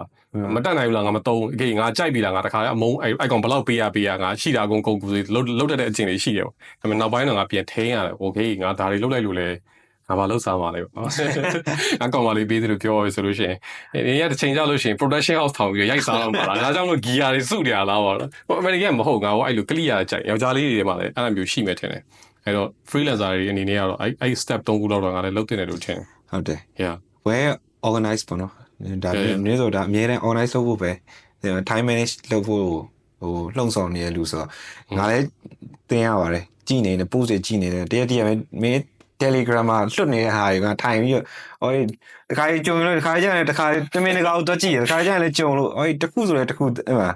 fine နေကွာရဒီလောက်ဖတ်လိုက်ရတယ်ဆိုလို့ရှိရင်တော့ဒါဟိုစာအများကြီးဖတ်ဖို့ဒီလောက်တော့ခေါင်းနဲ့ခဏတော့ရောက်လာခေါင်းနဲ့ခဏတော့ရောက်သွားတယ်လားဟုတ်တယ်အဲ့လိုမျိုးဟုတ်တယ်အဲ့လိုဖြစ်တယ်ဆိုတော့ငါတို့ဒါပြောလာလဲတော့ကြားလာပြီဆိုတော့နောက်ဆုံးပိတ်နေတယ်ငါဂီယာအကြောင်းလေးလည်းငါမေးချင်သေးတယ်ခုနကငါလည်းဂီယာတွေဝယ်ဆိုတဲ့အကြောင်းကိုပြောရဲဆိုတော့အခုမှစပြီးတော့ဒီ videography တွေလုပ်မယ်တို့ဒီ cinematography တွေလုပ်မယ်တို့လုပ်မဲ့လူတွေအတွက်ဘယ်ဂီယာတွေညှို့ချင်တယ်မင်းညှို့ရမယ်ဆိုလို့ရှိရင်yeah ကြည့်လာ19 မိနစ်ပြန်စားလိုက်မယ်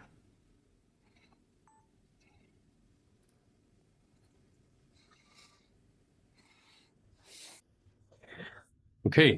အဲ့တော့နောက်ဆုံးပိုင်းအနေနဲ့ပေါ့မေးချင်တာတော့ gear တွေအကြောင်းပေါ့အခုမှစပြီးတော့ဒီ cinematography တွေ videography တွေစသည်ဖြင့်ဒါတွေလေ့လာတော့မယ်တကယ်လှုပ်ရှားခြင်းတဲ့လူတွေတင်တော့မယ်ဆိုတဲ့လူတွေပေါ့အဲ့လိုလူငယ်တွေတော့ဆိုလို့ရှိရင်ရောဘယ် gear တွေမညှို့မလဲ gear ကတော့ခုနလိုငါစားခဲ့တဲ့ခုနပြောခဲ့တဲ့ story ဆိုလို့ရှိရင်ငါစတဲ့အချိန်မှာငါမ budget ရှိတယ်budget ရှိတော့ငါ option ဆောင်းများတယ်ကြိုက်တာရွေးပေးလို့ရတယ်အကယ်၍ငါ့အခုချိန်မှာဟို session နဲ့လူငယ်တယောက်ကိုမင်းအကြံပေးကြည့်တယ်မင်း freelance လုပ်ချင်တဲ့ကောင်အကြံပေးဆိုရင်အရင်ဆုံးတော့အဲ့လိုဟိုအဲ့ကိုတင်မှာအဲ့ free ရမယ့် resource တွေပေါ့နော်အဲ့ဒါတွေပဲအရင်ရှာနေခြင်းတယ်YouTube ကနေပြီးတော့ရနေတဲ့ resource အဲ့ resource ကိုဟိုတကယ် apply လုပ်လို့ရတဲ့ resource တွေစီသွားပြီးရှာပါတော့ဒါရဲ့လုံးဝgear ထက်ပိုရေးကြီးတဲ့ကောင်တွေကွာဒီကောင်တွေကတင်လို့ရတဲ့နေရာတခုရှိမှအချိန်မီရှာကြည့်လို့ရတဲ့နေရာတခုရှိမှဒါအဲ့ gear ကိုသုံးလို့ရတဲ့နေရာတော့ရှာလို့ရမှာဆိုတော့ gear ပေးထားပြီးတော့လေအရင်ဆုံးလက်ထဲကို gear ရအောင်မလုပ်စေချင်ဘူးကွာသိလား gear အရင်ဆုံးရောက်လာမင်းပြောပြမဲ့လူမရှိဘဲနဲ့အဲ့ gear ရဲ့ quality ကိုဘယ်လိုမှမသိနိုင်ဘူး ကားမမောင်းတဲ့ကောင်ကားပေးထားတယ် yes ဒါမမောင်းတဲ့မြောက်ကိုကားပေးထားဆိုဖြစ်နေတယ်ဆိုတော့အရင်ဆုံးအဲ့လိုစောင်းတေးကြတဲ့ငါသိကျင်တာရှာလို့ရတယ်ကိုသိကျင်တာဘာလဲလို့သေးရကွာလူငယ်မှာပြဿနာတက်တာဘာလဲဆိုတော့ခါရန်ဥတီကျအရန်ပျောက်တယ်ကွာသူတို့မေးလိုက်လို့ရှိရင်ဒနာအိမ်မှာလည်းအဲ့လိုငါထက်ငယ်တဲ့အဲ့လို16-17ညမတွေရှိတော့သူတို့မေးလိုက်သူတို့ကြောင်ပျောက်တယ်တဲ့ဘယ်ဟိုဥတီကျမှလည်းမသိဘူးဘာပညာလိုချင်မှလည်းမသိဘူးတဲ့မှာထားပါတော့အဲ့လိုခုနလိုဓာတ်ပုံပညာသင်နေတဲ့လူငယ်တယောက်ကိုပဲအကြောင်းပဲပြောမယ်ဆိုလို့ရှိရင်သူ့အတွက်ဆိုရင်အရင်ဆုံးအဲ့လိုလက်တကမ်းမှာကိုမေးလို့ရတဲ့လူတယောက်သို့မဟုတ်တဲ့မှာအဲ့ဒါပြောရရင်အဲ့လိုခုနလိုမမေးချင်ဘူးကွာလူနဲ့ဆက်ဆံရတာခက်တယ်ဆိုရင်လည်းကိုယ့်ဘာကိုအင်တာနက်ကနေရှာလို့ရတဲ့နေရာဘာရှာရှိလို့ရတဲ့နေရာဖြစ်ရမယ်အဲ့တော့မှကိုကဒီဘက်မှာသိကျင်တယ်ဒီဘက်မှာသွားရှာတယ်အဲ့စာကြီးခွင်းစားမိသွားပြီဆိုရင်အဲ့ကျမှအဲ့လို gear အတွက် investor ဆိုစလို့အင်းကနေပတ်စံတောင်းပြီးတော့ဖြစ်ဖြစ်သိရမှာဟိုခိုးကွက်ပြီးတော့ဖြစ်ဖြစ်ဒီလောက်ကြီးညာအဲ့ကျမှပဲစပြီးတော့အဲ့လို gear ကိုစထည့်နောက်ဆုံးကဖုန်းကွာဖုန်းနဲ့လည်းရိုက်လို့ရတယ် recommend တော့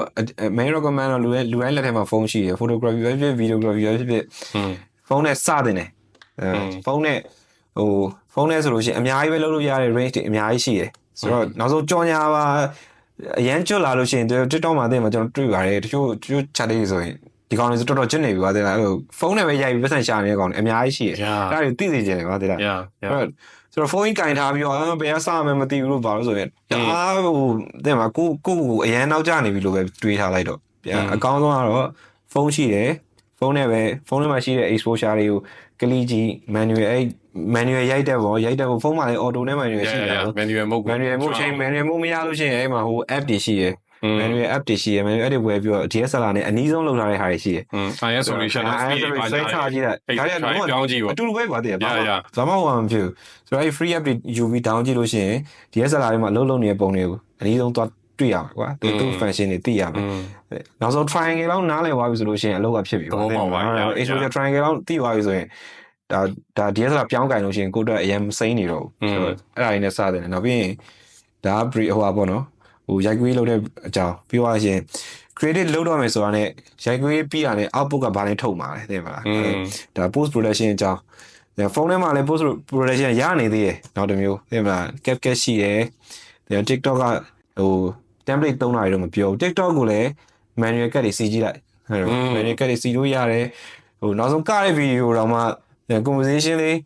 းမှန်အောင်လို့သူများတွေဘယ်လိုလုပ်လဲကွာသိမလား international trend မှာဘယ်လိုလုပ်နေလဲ international trend TikTok သမားတွေဆိုလို့ရှိရင်သူတို့ဆိုတာ creative ဖြစ်တယ်လေဒီမှာ lighting သုံးတာတွေကအစမီးကိုယူခါနေအောင်လုပ်ပြတယ်ငါတို့တော့တစ်ခါလေးမလုပ်တယ်ဘူးသူတို့ကြည့်ရဘာမှ live လို့မမေ့ဘူးဆိုတော့အဲ့ဒါကြီး live လုပ်ကြည့်ပုံစံတူတွေ live လုပ်ကြည့်နေပဲကို train ပေါ့နော်အဲ့ဒါတော့အဓိကလူငယ်မှာကျင်တယ်ပေါ့နော် ဆိုငါရမ်းကြိုက်တဲ့ coach တစ်ခုရှိတယ်ဒါကို business coach တယောက်ကငါ့ကိုပြောပြသွားတာသူကမင်းလို့ပတ်စံရရဆိုတာမင်းသုံးတဲ့ gear အကြောင်းရတာပေါ့မင်းရဲ့ skill အကြောင်းရ yes ဟုတ်တယ်တော်တော်များအဲ့တော့မမြင်တော့ဘူးအတိတော့ငါ gear အကောင်းကြီးရမှာငါစလို့ရမှာလို့ထင်တယ်ငါပုံမှန်နေပြောလို့ရှိရင်ငါလုပ်ခဲ့တဲ့ podcast တွေငါ Clubhouse ဆိုတဲ့ platform မှာငါစပြီးစကားပြောခဲ့တာငါစပြီးသုံးခဲ့တော့ဘယ်မိုက်လဲသိလား iPhone မှာအလကားပေးလိုက်တဲ့ iPhone 7မှာပါလာတဲ့ချက်နဲ့ငါစပြီးစကားပြောတယ်လူတွေလုံးဝမယုံအရေးကြီးတာကိုပြောနေတဲ့ context ကအရေးကြီးတာပါသိရပါပေါ်ပန်လေးတွေရှောက်ပြောနေတဲ့ဆာလို့ရှိရင်ကိုပြောတဲ့ဟာလေးက goal stage ရှိမယ်လူငယ်တွေနားထောင်လို့ရှိရင်လည်းကုညီရရောက်မယ်လူကြီးတွေနားထောင်လို့ရှိရင်လည်းဆွေးနွေးတဲ့ debate လုပ်တဲ့ကာချာလေးတွေရမယ်စသည်ဖြင့်ပေါ့နော်ဒါလေးတွေရအောင်ငါပထမဆုံးစသုံးခဲ့တဲ့ mic ကအလကားပါတဲ့ iPhone 7 Plus ကပါတဲ့ mic နဲ့စသုံးတယ်ဆိုအဲ့ဒီမှာစသုံးနေနဲ့ငါဘာလုပ်လဲဆိုတော့ okay ဒီတဲ့ quality ပိုကောင်းတာတွေပေးခြင်းတယ်လူတွေကိုလည်းဒီတဲ့ပိုကောင်းတဲ့အတန်တွေပိုကြားစေခြင်းတယ်အဲ့တော့ငါမှဘာ product မှမရှိအဲ့တော့ငါဘာလုပ်လိုက်လဲဆိုလို့ရှိရင်ကျွန်တော် support ပေးနေတယ်ဆိုလို့ရှိရင်ရော့ဒီမှာ QR code ပေါ့ KB QR code ပေါ့ကျွန်တော်ပေးနေတယ်ဆိုလို့ရှိရင်အဲ့ KB QR code ကနေပြီးအဲ့ရလာတဲ့ပတ်စံတွေစုပြီးပါလို့ရှိရင်ကျွန်တော် gear update လုပ်မယ်လို့ထူးဆန်းစွာနဲ့လူတွေက2000တို့3000တို့5000တို့1000ပေးရလူတွေလည်းရှိရပေါ့ဆိုအဲ့အားလုံးစုပြီးငါချိန်တန်လာတော့ ငါ USB mic တစ်လုံးဝယ်ခွင့်ရပါ nice yeah so အဲ့ဒါလည်းပဲငါစခဲ့တာနော်ငါဒီတိုင်းဟိုပတ်စံကြီးစုပြီးတော့ငါဒါကြီးပုံမှာလုပ်ပြီးဒါကြီးကိုရင်းပြီးဒါကြီးလှုပ်စားမယ်ဒီဂီယာရမှစမယ်လို့ငါစခဲ့တာဟုတ်ငါ story ရဲ့အဲ့တိုင်းလေးအဲ့ mic တေးသေးလေးနဲ့စတယ် USB ဥစ္စာတွေဖြစ်လာတယ်နောက်ကျတော့နိုင်ငံခြားအကူတယောက်ကပြန်လာဆိုဒီမှာဘယ်လိုမှဝယ်လို့မရဘူးကွာဝယ်လို့မရတော့ Zoom mic လေးတစ်ခုငါသူ့စီကနေလှမ်းမှသူဝယ်လာပြီးသူဘန်ကောက်သွားနေတယ်ဝယ်လာပြီးရတယ်အဲ့ဒါလည်းစမ်းကြည့်တယ်ကြာလာတော့ဟို business ကလည်းဒီပုံမှာငါ build စပြီးလုပ်လာပြီး creator business အခုနေတယ်အဲရလာတဲ့အမြတ်တွေကဖြည်းဖြည်းချင်းဒီမှာငါ gear upgrade လုပ်လာငါဒါကြီးရှိမှစမယ်ဆိုတော့လုပ်ခဲ့လို့ရှိရင်အခုဒီငါစပြီးအောင်မဟုတ်လို့ထင်တယ် yeah ဆိုတော့ငါတို့ပတ်စံရတဲ့ဟာတော်တော်များများကြည့်လို့ရှိရင် skill ရတာပဲပူများနေမယ်ဒီ gear တွေကြောင့်မဟုတ်ဘူးနော် yeah နောက်ပြီးတော့ live video စီကနေကြတော့ဘာတွေအဓိကအဲ့လို live video follow လုပ်ထားတဲ့လူတွေလည်းဒါဟိုဖြစ်လို့ရတယ်တိတာတဲ့တစ်ချက်ကပေါ့နော်ဒါ live တငယ်ချင်းမို့လို့ပြောရမှာမဟုတ်ဒါဟိုအဓိကအတိအကျဆုံး skill ကဘာလဲဆိုတော့စကားပြောတဲ့ skill ပေါ့နော်တဲ့မှာအဲ့လိုလူတွေ pursue လုပ်တာလား yeah persuade လုပ်တာ persuade လုပ်တာအဲ့ဒီဥစ္စာကလည်းနော်ဒါခုနပြောတဲ့ session နှစ်ကောင်လေးကိုပဲပြောအောင်တဲ့မှာပညာသင်နေတဲ့ session နှစ်ကောင်လေးပညာသင်နေတယ်လို့အရင်ဆုံးလုပ်လိုက်တာကိုယ့်ဘက်က need ကွာသူလိုချင်တာဆိုရင်အဲ့လိုဟိုမရှိမဖြစ် skill တွေမှာခုနလို gear တို့ဘာတို့ငါတို့တွေအဲ့ဒါပြောနေကြမှာဒါပေမဲ့တကယ်တမ်းငါလည်းအဲ့လိုကြုံလာတဲ့လူကွာတဲ့မှာအဲ့လိုဆက်ဆံရေးကြောင့်ကြုံလာတဲ့ပြဿနာတွေဖြတ်တန်းလာခဲ့ဘူးတဲ့လူကအဓိကလူမှာလိုအပ်ချက်ကစောင်းစကားပြောတဲ့ဒါလိုတယ်ကွာ yeah ငါတို့ငါ skill တွေဘာတွေကတော့ထားတော့အဲ့ skill ကောင်းသွားတဲ့အချိန်မှာလည်းဈေးရောက်တဲ့ဖို့အတွက်ကဘာပဲလို့စကားပဲပြောတယ်ဘူးငါတခါလေကြောက်လို့ဖြစ်ရင်အဲ့လိုငါကလည်းငါစကားပြောတဲ့လူမတွေ့ဘူးဒါပေမဲ့အဲ့လိုဒီ freelance လုပ်လာရင်လည်းမှစကားပြောရတဲ့ quality တွေကကွာလာမှန်းသိလာပါတဲ့မှာအဲ့လိုလေးနဲ့ပြောပြီးတော့ပြောတာနဲ့အဲ့လိုတေချာခုနက corporate ဆို corporate style ပြောပါဗျာတကယ်ကြီးကြားရအောင်တကယ်ကြီးလို့ပြောဟိုအဲ့ပညာလေးပေါ့နော်အဲ့ဒါလေးကတလောက်တနေရာမှာရှိနေပေါ့နော်ဒါပေမဲ့အရေးကြီးရယ်ကွာအရေးကြီးတဲ့ part ကွာတဲ့ခုနက skill ကိစ္စတွေပြောနေတယ်အဲ့ skill လို့ချင်းတော့မှကိုယ် skill ပေးမဲ့လူကိ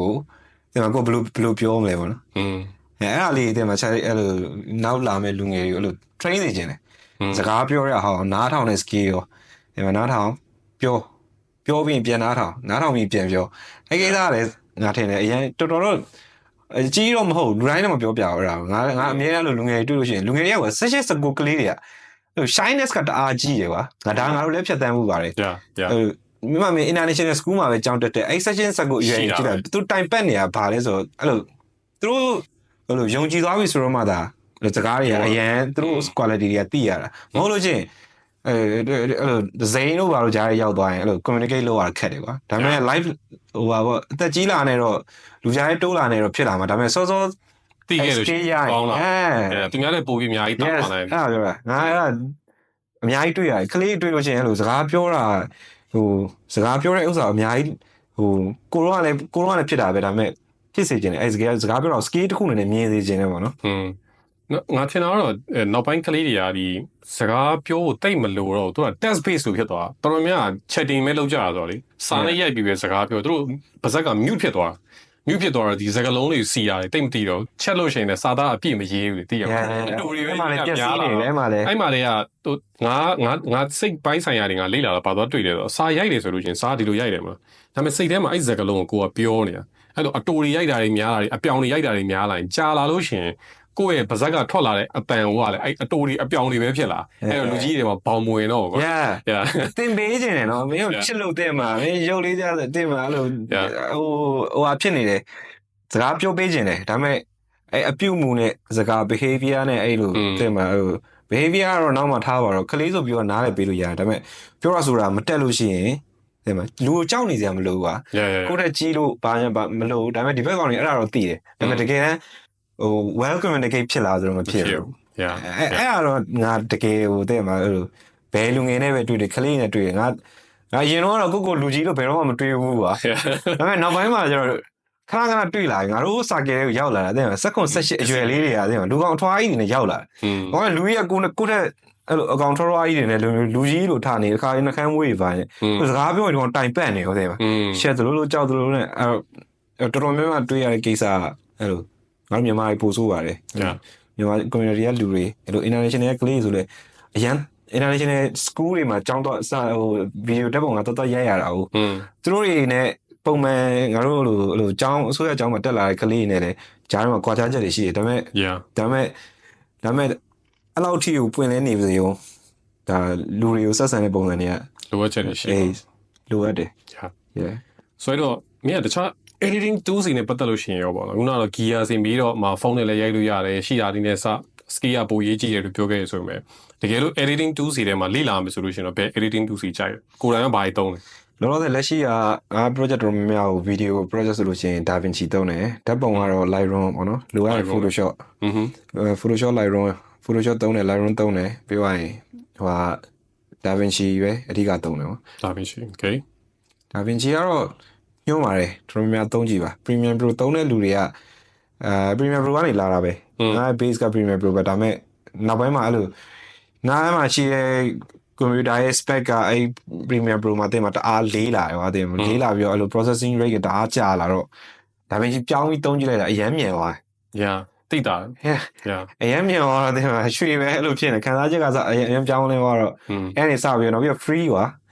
နောက်ဆုံး license ဘာညာမဝယ်လဲတော့မဝယ်လဲရတယ်တနေ့ကို180ဒါပေမဲ့မြန်မာပြည်မှာ credit လည်းရှိရကွာတဲ့အဲ့ဒါကြီးမကောင်းထားလိုက်တော့ဒါပေမဲ့သုံးလို့ရတယ် license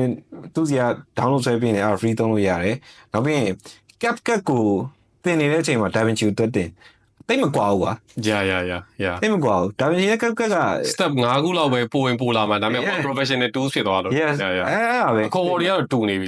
color grading ဆိုလဲ HSL လို့ကောက်ဒါတွေအကုန်လုံးအတူဒါတွေအကုန်လုံး CapCut ထဲမှာထည့်ထားတယ်ဒါပေမဲ့ तू ကတော့ portable ဖြစ်အောင်လို့ mobile နဲ့ဆိုတော့ portable ဖြစ်အောင်လုပ်တာ portable ဖြစ်အောင်လုပ်ထားတာနောက်ဆုံး CapCut ကိုဖုန်းထဲမှာသင်ပြီးသွားရင် desktop ပြောင်းသုံးလိုက်သင်မှာ desktop ထဲထည့်ပြီးတော့ကြည့်လိုက်ပြီးသွားလို့ရှိရင် DaVinci ပြန်သုံးကြည့်လိုက်နီးစက်တယ်နောက်ဆုံးအဲ့ဒီ software နှစ်ခုနဲ့ Premiere Pro တော့မှနည်းနည်းကွာနေသေးတယ်ကွာဂျားမှာ differential တွေရှိတယ်တင်မှာဒါပေမဲ့ CapCut ကော DaVinci ရော CapCut တင်တယ်ဆိုရင် DaVinci ပြောင်းသုံးကြည့်ဒါဆိုရင် Pro Tools သုံးတာလည်းကြောက်အားတယ်မှာ professional work တော့ခုနကပြောတဲ့ Premiere တွေဘာတွေတော့ low ပါပေါ့တကယ် 4K HD progress လုပ်မယ်လို့ဘာညာတော့အဲ့ quality တွေတော့ဒါမျိုး tools တွေသုံးပါ social media content လောက်ကတော့ငါတို့ခုရိုက်ထားလို့ 4K နဲ့ရိုက်တယ်1080p လောက်ပဲတင်လို့ရတာဆိုတော့အဲ့လိုဟာမျိုးတွေလောက်ကြရင်တော့တိတ်မသိတာလို့ရှင်ဒီ2စီလောက်နဲ့လည်းအဆင်ပြေမယ်လို့ထင်တယ်ပြေးတယ်နော်ပြေးတယ် DaVinci ကခုနလိုနောက်ဆုံးသူ့မှာရှိတဲ့ဟို effect တွေဆိုလို့ရှိရင်လည်းဒီမှာလွယ်လွယ်ကူပြစ်ထည့်တဲ့ effect တွေပေါ့နော်အဲ့လို drag and drop လုပ်တဲ့ effect တွေတော့မှသူကဟို glow တို့ halation တွေဆိုရင်သူကအဓိကဟိုကွာခြားချက်က CapCut နဲ့ DaVinci တို့ရဲ့ကွာခြားချက်တွေပါလေဆိုတော့ CapCut မှာဆိုလို့မင်းက effect ကိုထည့်လိုက်ပြီးအဲ့ effect ကိုမင်းဟိုတင်မှာသူ့ရဲ့orientation မှာပါတယ် option လို့ပြောတာသူ့ option နဲ့မှာတွားပြီးတော့အများကြီး adjust လုပ်လို့မရအောင်DaVinci မှာအဲ့တခုတာအဲ့ effect ကိုမင်းထည့်လိုက်ပြီးဝင်အဲ့မှာတင်မှာအများကြီးသူပေးထားရကွာလုပ်လို့ရတယ်အများကြီးပေးတာ customize ပို့လို့ရတယ်အဲ့အရာတွေကွာခြားတဲ့အတွက်သူလည်းနောက်ဆုံးမပြင်ချင်းတော့ဆွဲထည့်လိုက်တဲ့ဥစ္စာ perfect ဖြစ်သေးရကွာအဲ့တော့ fine တယ်DaVinci လုပ်တင်တယ်okay ဆိုတော့နောက်ဆုံးအနေနဲ့ပေါ့ငါဒီဘက်မှာမေးချင်တာလေးထားလာတာတော့အခုမှပေါ့နော်career တစ်ခုခုလုပ်နေတဲ့နေရာကနေပြီးတော့အဲ့လို freelancer တွေပါဘက်ကိုမင်းတို့ပဲစိတ်ကူးပေါက်ပြီးတော့ငါတော်ပြီငါအချိန်ကြီးအများကြီးရလောက်တော့ငါပြောင်းတော့မယ်ဆိုရင်လူငယ်ကြီးဆိုလို့ရှိရင်ဘာကြီးပြောချင်လဲအဲ့လိုလူငယ်တွေတော့ပေါ့ဒေရှာစဉ်းစားပါတော့ဒါပေမဲ့အဲ့လို freelance လုပ်မယ်လို့ပြောလိုက်ရင်ခုနဒဏ်တွေအများကြီးခံမှုဒါ freelance လုပ်နေတဲ့ဘေးတွေပြောပြနေတဲ့ story ပါသိလားအဲ့ဘေးပြောပြနေတဲ့ဟာတွေကို honest story ဆိုတော့အဲ့လိုတေချာနားမလည်တဲ့အချိန်မှာတေချာပြန်သွားနားထောင်လို့ရှိရင်ငါ reaction တွေသိမှာအဲ့လိုမြင်ရတယ်ကွာဆိုတော့အဲ့လိုမျိုးတကယ်ကိုယ်တိုင်ကြုံနိုင်လားတကယ်ခံစားနိုင်လားသိမှာအဲ့ဒါတွေကို handle ဘယ်လိုလုပ်မလဲဒါမှမဟုတ်ကိုယ် family ကလည်းနောက်မှအဲ့လိုမျိုးတောင်းနေဆိုရင်တော့လုပ် family တောင်းရင်တော့လုပ်ပါsource of income ကကိုယ်စီကတစ်ခုလည်းနဲ့တမိသားစုလုံးကျွေးရမယ်ဆိုမှ fine အဲ့ဒါတော့အမပေးဘူးဆိုတော့ကိုယ်နာမည်နဲ့ကိုယ်အလုံးနဲ့ကိုယ်ရက်တည်ခြင်းနဲ့freelance လုပ်ကြည့်နောက်ပြီးတော့လို့ခွဲခြားမယ့်အပိုင်းတွေရှိတယ်အဲ့ဒါကိုမြင်အောင်ကြည့်ပြီးရင်ကိုယ်စိတ်ကို train ဟို freelance လုပ်ပြီးရောအားသာချက်ကခုနလိုအချိန်ရတာတွေရှိတယ်အဲ့အတွက်ကြောင့်အဲ့နေရာတွေမှာဘာသုံးမလဲပေါ့ဘယ်နားမှာပြန်သွားသုံးချကိုဆောင်ရ relax กว่า chill ကလုံးဝဘာမှမလုပ်ချင်ဘူး project လုပ်ပြီးကျွန်တော်နှက်နေချင်တာအဲ့ဒါလေးရသေးတာပဲဒါပေမဲ့ဟိုဘာပေါ့နော်ပြောင်းလဲလိုက်ပြီဆိုမှတော့တကယ်တမ်း freelance အနေနဲ့ပြောင်းရဟို improve ဖို့တဲ့အခွင့်အရေးပိုပြီးများတယ်ပေါ့နော်သိမှာ CY လုပ်ငန်းအကြီးအသေးဖြစ်သွားနိုင်တယ် business ကိုနားလည်လို့ဟို credit လုပ်ရင်းနဲ့သိမလားစောင်းချောင်းဝိုင်းတော့online ကအလုပ်တွေလည်းများလာဝင်ငွေဒီမှာ side hustle တွေအများကြီးဖန်တီးနိုင်တော့ ပူကောင်းတာပေါ့ငါတို့လည်းကြိုးစားလို့မယ်ဒါတော့ကို skin နဲ့ပဲအများကြီးဆိုင်ပါတယ် Okay that's good ဆိုတော့ကိုရှောက်ဒီခေါ်ကိုရဲလင်းထိုက်ကိုမသိတဲ့လူတွေကဆက်သွယ်ခြင်းနဲ့ဆိုလို့ရှိရင်ဘယ်ကနေဆက်သွယ်လို့ရလဲဘာတွေအတွက်ဆက်သွယ်လို့ရလဲဗီဒီယိုပေါ့နော်ဗီဒီယိုနဲ့ပတ်သက်ပြီးတော့ဓာတ်ပုံတွေဗီဒီယိုနဲ့ပတ်သက်ပြီးတော့ production ကြိုက်တဲ့ production မျိုးလာခဲ့ကျွန်တော်နောက်ဆုံး consult လည်းလုပ်ပေးလို့ရတယ်အကယ်၍ production တစ်ခုကိုဘယ်လိုငားရတာလဲပေါ့နော် production ငားလို့ပတ်စံဘယ်လိုတွေ charge တာလဲအဲ့ဒါပုံမှန်လည်းပြောပေးလို့ရတယ်နောက်ဆုံးအဲ့လိုကြော်ညာလုပ်ချင်တယ်ကြော်ညာအောင်မှဟိုပါဘောနော်ဒီ social media content လုပ်ချင်တယ်နောက်မို့လဲဒီမှာကိုယ့်ရဲ့ personal branding ကိုဟို social media မှာလုပ်ချင်တယ်ဒါမျိုး service တွေလည်းအဲ့လိုရတယ်ပေါ့နော်ဒါပေမဲ့ဟို idea initiation ကကိုယ့်စီကနေလာပေါ့ကိုယ့်ဘာကိုလုပ်လာနေကျွန်တော်တို့ဝိုင်းပြီးတော့ဘေးကနေ support လုပ်ပြီးလို့ရတယ်အဲ့လိုမျိုး service တွေလည်းရှိရနောက်ဆုံး event ဒါနောက်ဆုံးဟိုကတော့ event shoot တွေအတွက်တို့နောက်ပြီးတော့တခြား commercial project တွေအတွက်တို့ကျွန်တော်တို့ range လာဆောင်တွေလည်းရမယ် yes မိတဲ့ကို range နဲ့မိတဲ့ပေါ့နော်ကျွန်တော်တို့ရှိမှရှိတဲ့ gear နဲ့မိတဲ့အဲ့ထဲကအဲ့ range တဲ့ဟာတွေအားလုံးလုပ်ပေးပါတယ်အဲ့အတွက်ဘယ်ကနေဆက်သွယ်လို့ရမလဲဆိုတော့ YouTube ရှိရယ် YouTube မှာ Shaolita House လို့ရှာလို့ရတယ်ပြီးသွားရင် Facebook မှာရှိရယ်အဓိက update ကတော့ Facebook မှာဖြစ်တာများတယ်ဒါပေမဲ့ Facebook မှာကျွန်တော်တို့ work တွေကိုဟိုပါဘောနော် production တခြား production page တွေမှာလိုမျိုးလို့ကြော်ညာအနေနဲ့တော့တွေ့ရမှာမဟုတ်ဘူး page မှာကျွန်တော်တို့က behind the scene တွေပေါ့ yes behind the scene လောက်ကိုနည်းနည်းတော့ထည့်ပေးတယ်ဒါပေမဲ့ဟိုပါဘောနော် page ကိုအဓိကသွားကျင်တာပေါ့ကြော်ညာလေးနဲ့မသွားကျင်မနေရတော့တခုကို run နေတယ်ပါတဲ့အဲ့လို storytelling ဖြစ်ပါဖြစ်အဲ့လိုမျိုးလုပ်ချင်တယ်အဲ့တော့ကြောင့် page ကတော့ video တော့တင်တယ်ဝင်ကြည့်လို့ရှိရင်တော့နည်းနည်းကြောင်တော့ဖြစ်မယ်ဒါပေမဲ့ဆက်သွယ်လို့ရပါတယ် yeah so ခုလိုမျိုးချိန်ပေးပြီးတော့ကျွန်တော်လည်းလာပြီးစကားပြောပြရတယ်ကျေးဇူးတင်ပါတယ်ရှေ့ဆက်ပြီးတော့ဗောနော်ဒီ videography ပဲလုပ်ဖြစ်နေဦးမှာလားဘာတွေဆက်လုပ်သွားဖို့ရှိတယ်ဆိုတာလေးလည်းပြောပြပေးပါဦးအဲ့ဒါကျတော့လောလောဆယ်ကဒီအလုပ်ကသဘောကျတယ်ဒီအလုပ်ကိုနေရတာဒီလုံးနဲ့ဒီရန်ကုန်နေတဲ့ lifestyle ကိုဒီမှာ9နှစ်လောက်လုပ်ကြည့်ပြီးသွားပြီပေါ့နော်လုပ်ကြည့်ပြီးသွားပြီးတော့တခြားအဲ့လိုဟို client project မဟုတ်ဘဲနဲ့ကိုယ့်အကိုလုပ်ချင်တဲ့ project တွေကလည်းအများကြီးပဲရှိနေတယ်တခုပြီးတစ်ခုပေါ်လာတော့အချိန်တွေဖြုံးနေနဲ့ခေါင်းထဲမှာစဉ်းစားနေနဲ့အောင်ငါသူများလုပ်တာတွေကိုကြည်ရင်းနေပေါ့နော်ကိုလည်းလုပ်ချင်တယ်နောက်ပြီးအဲ့လို lifestyle တွေကိုလည်းဒီချက်မကပို့ပြီးရိုးရှင်းနဲ့နေချင်တယ်ပေါ့နော်အဲ့လိုငွေကြီးပဲရှာနေဖို့မဟုတ်ဘဲနဲ့တခြားအကြောင်းဟိုတခြားအကြောင်းတစ်ခုနဲ့အသက်ရှင်နေတဲ့ကိစ္စပေါ့ဒါမျိုးတွေအဲ့မျိုးတွေလည်းအများကြီးကောင်းထဲမှာရှိတယ်ပေါ့နော်ဒါပေမဲ့ဖြည်းဖြည်းချင်းမရမကအကောင့်တွေပေါ်နေနဲ့သွားနေရဆိုတော့မသိဘူးမနေ့ပြန်ဘာဖြစ်လာမလဲတော့မသိတာမဟုတ်လားဟုတ်လားအဲ့လိုပဲသွားနေ Okay that's good so အဲ့တော့နောက်ဆုံးပြီးမှာတော့ကျွန်တော်ကဒီ podcast လေးမှာကျွန်တော် rituals လုပ်ဖို့အတွက်ထားတာရှိတယ်ပေါ့အခုနားထောင်တဲ့လူတွေကတော့အဲ့ဒီပိုင်းတွေမြင်ရမှာမဟုတ်ဘူးပေါ့နော်ကျွန်တော်ဘာလို့ခိုင်းမလဲဆိုလို့ရှိရင်အခုလာပြောသွားတဲ့ကိုရဲလင်းထိုက်ကနေပြီးတော့ non guest ကဘာတူလဲတော့မသိသေးဘူးဒါပေမဲ့ I guess ကိုမေးချင်တဲ့မေးခွန်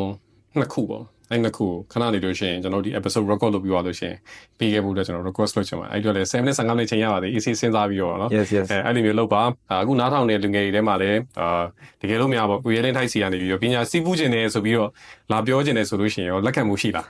အားရပါတယ် welcome ကျွန်တော်လူငယ်တွေနဲ့ကျွန်တော်စကားပြောတာကြိုက်တယ်လူငယ်တွေနဲ့အဲ့လိုဘာလို့ကိုကဆရာလုပ်လို့ရတာဟုတ်that's also important ဘာလို့ကိုနဲ့ကြီးရတယ်ပြောရင်ကိုယ်ကနားထောင်ရတယ်ကိုတဲ့နောက်ဆုံး10နှစ်လောက်ကကလေးနေဆိုအခုနောက်ပဲတော်တော်သိတာလာငါဆရာတအားလုပ်လာဟုတ်တယ်ဆိုအတကြီးလာတဲ့ sign တို့ပဲတကယ်အခါကျရင်စွတ်ဆက်ပြောနေနဲ့ရှောက်သွားဟာရောငါများနေပါရှားပြောမိပါလားမသိဘူးကလေးတွေကအဲ့လိုဟိုဘောနော်ခါကြရင်သူတို့ပုံစံလေးတွေကိုကြည့်ပြီးတော့အရင်တော့စိတ်မဝင်စားဘူးအဲ့လိုလူတွေရောလိုမျိုးပုံစံပြင်ပေးဖို့လို့ပါတော့အဲ့လိုမျိုးတွေမဆိုင်ဘူးလို့ပဲထင်တယ်ကွာကိုလုံးမဟုတ်ဒါပေမဲ့နောက်ပိုင်းကျတော့အားရောငါမင်းရွယ်တော့ငါအဲ့လိုပဲအဲ့စကားကနေစပြီးပြောလိုက်မိအများကြီးဖြစ်သွားဆိုတော့ရတယ်ဒီကျွန်တော်တို့လုံးနဲ့ဟိုအလုပ်ထဲကိုဝင်လာခြင်းတဲ့လူတွေရွှေနောက်ပြီးအဲ့လိုမျိုးသင်ခြင်းတဲ့လူကျွန်တော်တို့လုပ်တဲ့အလုပ်တွေအဖြစ်မှာလိုက်ပြီးကြည့်ခြင်းတဲ့လူတွေလည်းဆက်သွယ်လို့ရတယ်အများကြီးဟို collaborated လုပ်ချင်တဲ့ဟာတွေလည်းအများကြီးလုပ်လို့ရတယ်ပေါ့နော် Okay so thank you so much for joining this episode yes maybe နောက်ခောက်တွေမှာလည်းကျွန်တော်တို့ထပ်ပြီးတော့ episode ပေါင်းများစွာခုလိုမျိုးရှုကင်းလှလှကြီးနေပဲထပ်လို့ဖြစ်မယ်လို့ကျွန်တော်ထင်ပါတယ် so လာ join ပြီးရတဲ့ကျေးဇူးအများကြီးတင်ပါတယ်ကိုရှောက်ဒီရဲ့ကိုရဲလင်းထိုက်ကရှိသမျှ social media channel တွေရဲ့ link တွေတော့ကျွန်တော် ဒီ video လေးရဲ့ description အောက်ထဲမှာထည့်ထားပေးပါမယ်เนาะဆိုအဲ့မှာလာပြီးတော့ကြည့်ရှုပြီးတော့ကိုရဲလင်းထိုင်နဲ့လည်းဆက်သွယ်လို့ရပါတယ် so thank you ပါ yes လာပြေ season ရဲ့ episode မှာလာကြောင်းတာကျွန်တော်ပထမဆုံးဖြစ်သွားတော့မိုက်တော့ okay that's it